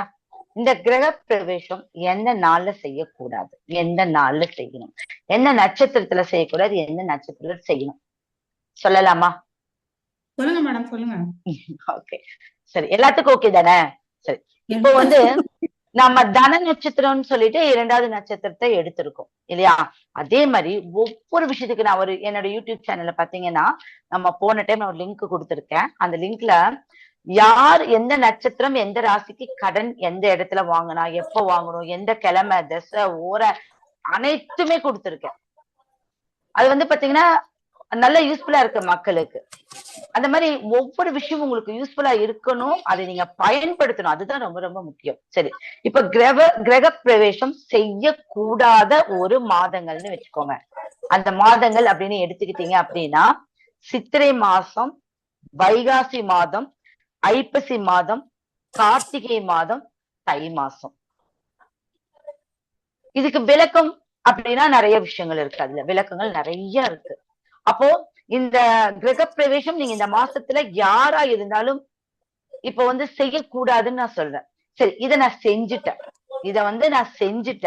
எனக்கு என்ன பிரச்சனை அப்படின்னு கேட்டா, நீங்க எல்லாருமே, நம்ம மக்கள் எல்லாருமே கிரக பிரவேசம் பண்ணி வேறு குடி போய் 1 வருஷத்துக்குள்ள ஏதாவது ஒரு பிரச்சனை அனுபவிக்கிறோமா? தன்னுடைய கணவனுக்கு பிரச்சனை, தன்னுடைய மகனுக்கு பிரச்சனை, தனக்கு பிரச்சனை இருக்கா இல்லையா? யாராவது ஒருத்தர் சொல்லுங்க. எத்தனை கேள்விப்படுறோம். ஐயோ வீடு கட்டணும், ஆனா போய் வாழவே முடியல, அதுக்குள்ள அவருக்கு உடம்பு சரியாம போயிடுச்சு, அதுக்குள்ள அவருக்கு வந்து பாருங்க இந்த வண்டி இருக்கா இல்லையா? அப்போ அந்த மாதங்கள் வந்து இந்த நாட்கள் வேண்டாம் அப்படிங்கிறதுக்கு ஒதுக்கப்படக்கூடிய அமைப்பு. இப்ப தை மாசம் ரொம்ப நல்லதுதான், ஆனா கிரக பிரவேசம் பண்ணாதீங்க அப்படிங்கிறது நம்ம சொல்றோம். ஓகே, அப்ப அந்த மாதங்களை எதுக்கு கொடுத்திருக்காங்க அப்படின்னா, நம்ம திருமணத்துக்கு உண்டான ஒரு அமைப்பு அந்த மாசத்துல எல்லாம் கொடுத்திருக்காங்க. சரி சரி, இப்போ வந்து பாத்தீங்கன்னா, சாரி தப்பா சொல்ல, அந்த மாதங்கள் வந்து உகந்த மாதங்கள், நான் வந்து மாத்தி சொல்லிட்டேன், உகந்த மாதங்கள். நம்ம இந்த மாதங்கள் ஃபுல்லாமே உகந்த மாதங்களா நீங்க எடுத்துக்கோங்க. தவிர்க்க வேண்டிய மாதங்கள் அப்படின்னு பாத்தீங்கன்னா, ஆடி மாசம், புரட்டாசி மாசம், மார்கழி மாசம், பங்குனி, ஆனி, இந்த 5 மாசமும் நீங்க வந்து அந்த கிரக பிரவேசங்கள் செய்யாதீங்க. இந்த மாசத்துலலாம் செய்யக்கூடாது. நான் முன்ன சொன்ன மாசங்கள் உகந்த மாசங்கள். ஓகேவா?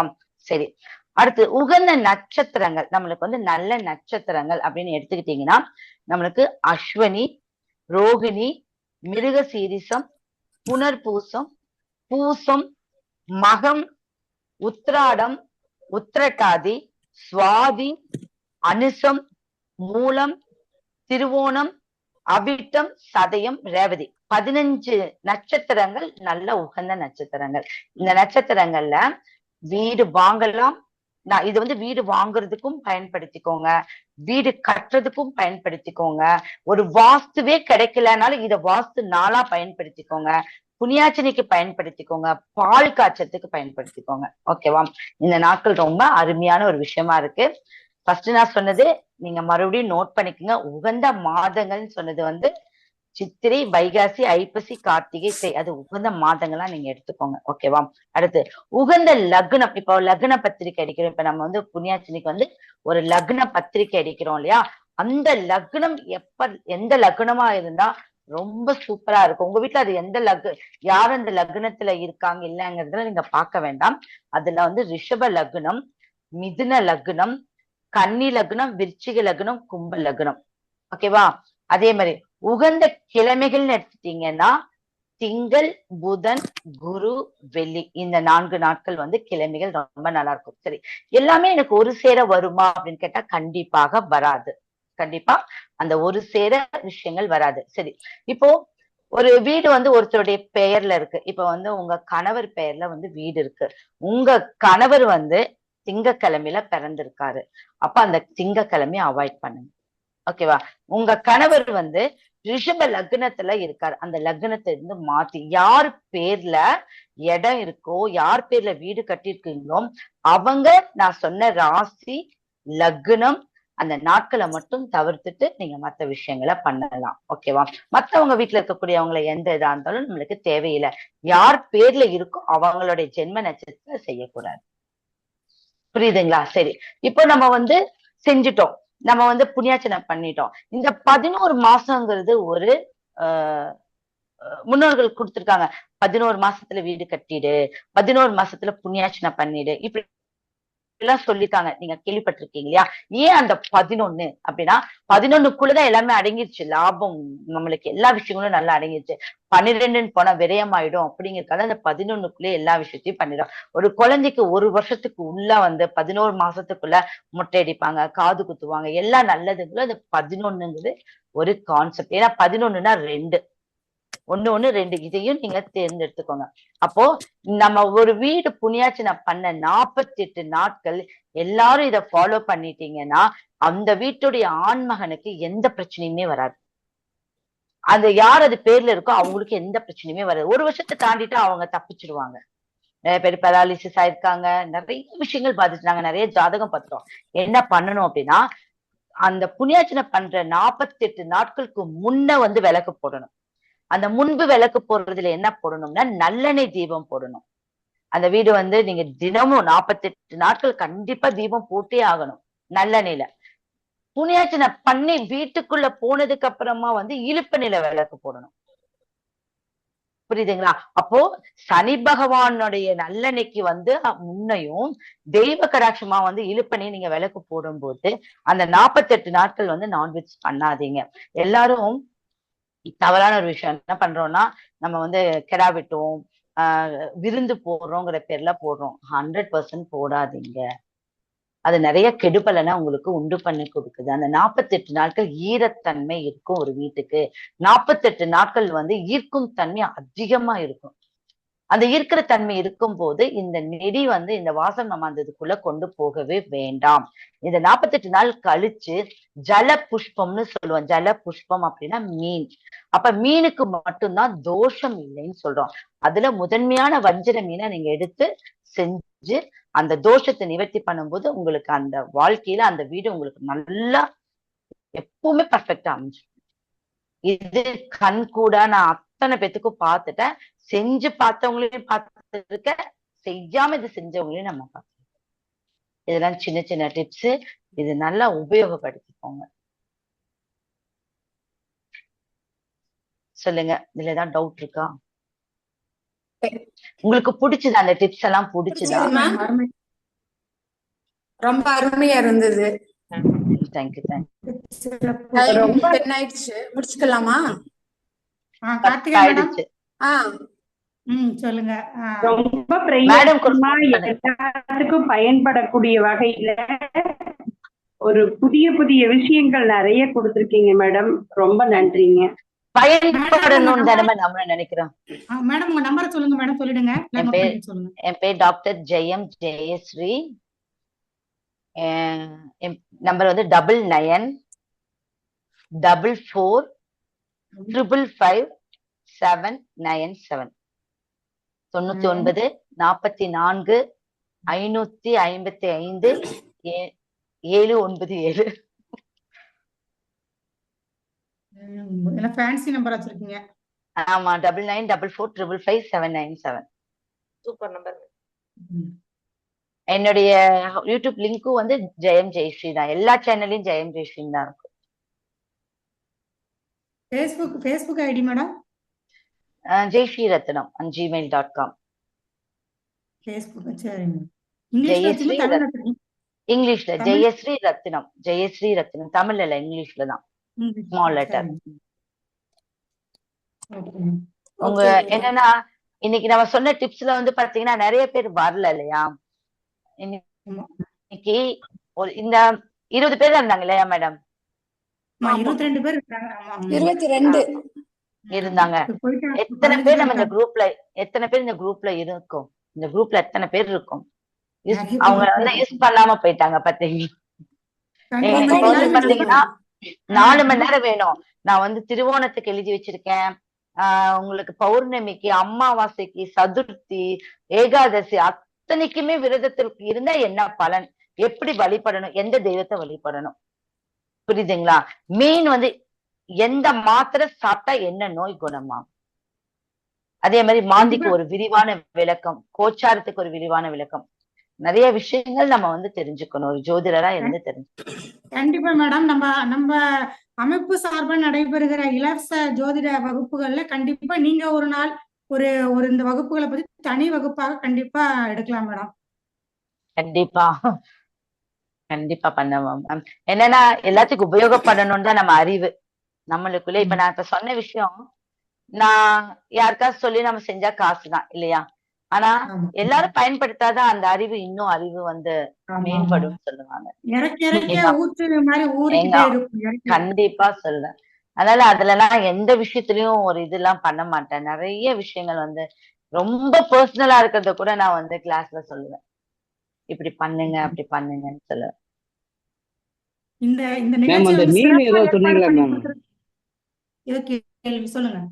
சொல்லுங்க மேம். வணக்கம். அந்த மீன் ஏதோ செய்யணும் புது வீட்டுக்கு,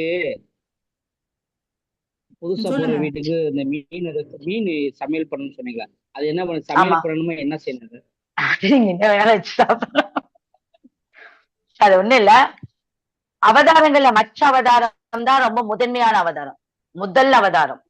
நம்மளுடைய மனிதன் வந்து மீன் மூலையில தான் வந்துச்சுன்னு சொல்றாங்க. அப்ப மற்ற அவதாரத்துக்குங்கிறதுனாலதான் ஜல புஷ்பம் சொல்றோம், ஜல புஷ்பம். அப்போ கோயில்கள்ல ஆடு வளர்த்துறாங்களா மாடு வளர்த்துறாங்களா என்னன்னா அது வேற விஷயம். மீனுக்குன்னு ஒரு குளம் இருக்கு இல்லையா? அப்போ மீனுக்கு வந்து தோஷமே கிடையாது. ஆனா அந்த 48 நாள் கழிச்சு முதன்மையான மீன் வந்து வஜ்ர மீன்னு சொல்றோம். அதை எடுத்து வறுத்தாலோ இல்ல என்ன பண்ணி சாப்பிட்டாலும் சரி, முதல் மீனை எடுத்து நீங்க ஒரு பீஸ் எடுத்து பிரபஞ்சத்துக்கு கொடுத்துட்டு அதுக்கப்புறம் சாப்பிடுங்க. அந்த 48 நாள் கழிச்சு இதை ஃபர்ஸ்ட் செய்யுங்கன்னு சொல்றேன். இதை செய்யுங்க. அதே மாதிரி மீனுக்கு நிறைய பேர் சொல்றேன், மீனுக்கு ஃபுட்டு போடுங்க, குளங்கள்ல இருக்கக்கூடிய மீனுக்கு ஃபுட்டு போடுங்க. உங்களுடைய 21 தலைமுறை செய்த பாவம் கண்டிப்பா நிவர்த்தி ஆகும். அதே மாதிரி ஒரு குழந்தை படிக்கல அப்படின்னா வெள்ளியிலயோ தங்கத்திலயோ மீனுடைய உருவத்தை வந்து வீட்டுல வச்சு வழிபட்டாலும் சரி, கழுத்துல நீங்க டாலர் போட்டாலும் சரி. டாலர் பண்ணி போடலாம். ஏன்னா மற்ற ஜீவராசிக்குதான் நம்ம மூக்கு அதுலதான் சுவாசம், மீனுக்கு மட்டும்தான் அத்தனையிலையும் சுவாசம். புரியுதா உங்களுக்கு? அனைத்து செல்ஸ்லயுமே சுவாசம் இருக்கு. மீன் சாப்பிட்டா இது இல்லைங்கிறீங்க, தோஷம் இல்லைங்கிறீங்க. எதுக்காக போடணுங்க? மீன் டாலர் எதுக்கு போடணுங்க? குழந்தைங்க படிக்கல, குழந்தைங்க ஞாபக சக்தி இல்ல, பயப்படுறாங்க, ஒரு மாதிரி எப்ப பாரு ஸ்கின் அலர்ஜி வருது, இதெல்லாம் வச்சு நீங்க டாலர் போட்டுக்கலாம். வெளியில கூட போட்டுக்கலாம். நல்ல வேலை கிடைக்கிறதுக்கும் அதை பயன்படுத்தலாமா மேம்? மீனுக்கு ஃபுட்டு போடுங்கன்னு சொன்னேன். மீனுக்கு போய் ஏதாவது குளம் வேலை கிடைக்கிறதுக்கு அதுக்கு ஒரு கான்செப்ட் தனியா இருக்கு. அதுல பாத்தீங்கன்னா அரசு வேலைக்கு தனியா ஒரு விஷயங்கள் இருக்கு, நம்ம நார்மலான ஒரு வேலைக்கு இது இருக்கு. டோட்டலா வேலை கிடைக்கணும் அப்படின்னா சூரிய பகவானை கும்பிட்டுவாங்க. காலையில எந்திரிச்சுன்னா சூரியனை கும்பிடுங்க, அவரை பார்த்துட்டு அப்புறம் எல்லா வேலையும் செய்யுங்க, உங்களுக்கு வேலை கிடைச்சிடும். சூரியன் தானே முதலாளி. ஆமாங்க. அப்ப சூரியன் தானே முதல் சித்தர். அப்ப நம்ம வேலை கிடைக்கணும்னா ஒரு முதலாளி தேடி போகணும்ல. அப்ப அவருடைய அனுகிரகம் போனது நீங்க ஆட்டோமேட்டிக்கா வேலையில போய் சேர்ந்துருவீங்க. எல்லாத்தையும் ஃபாலோ பண்ணணும். கேட்டுட்டு இந்த காலை விட்டு அசால்ட்டா இருந்தா அது நம்மளுக்கு செயல்முறையில தெரியாது.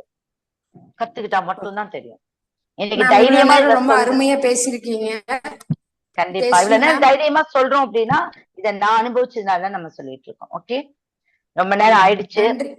ஆமா, ஜோதிட மகளிர் கூட்டமைப்பு சார்பாக டாக்டர் ஜெயம் ஜெயஸ்ரீ மேடம் ரொம்ப அருமையா யந்திர மந்திர மூலிகை தெய்வ அனுகூலம் ரொம்ப அருமையா அவ்வளவு சூப்பரா இந்த கிளாஸ் எடுத்திருக்கீங்க. டைம் தான் எங்களுக்கு பத்தல. ஓகே மேம், நெக்ஸ்ட் டைம் இன்னொரு நாள் உங்களுக்கு ஒரு நாள் கிளாஸ் போடலாம் மேம். ரொம்ப அருமையா எடுத்தீங்க. இது எல்லாருக்குமே யூஸ்ஃபுல்லா இருந்தது. இதுல கலந்து கொண்ட அனைத்து ஜோதிட கூட்டமைப்பு மகளிர் அனைவர்களுக்கும் நன்றி. உங்களுக்கு ரொம்ப ரொம்ப நன்றி மேம். இத்துடன் முடித்துக் கொள்வோம்.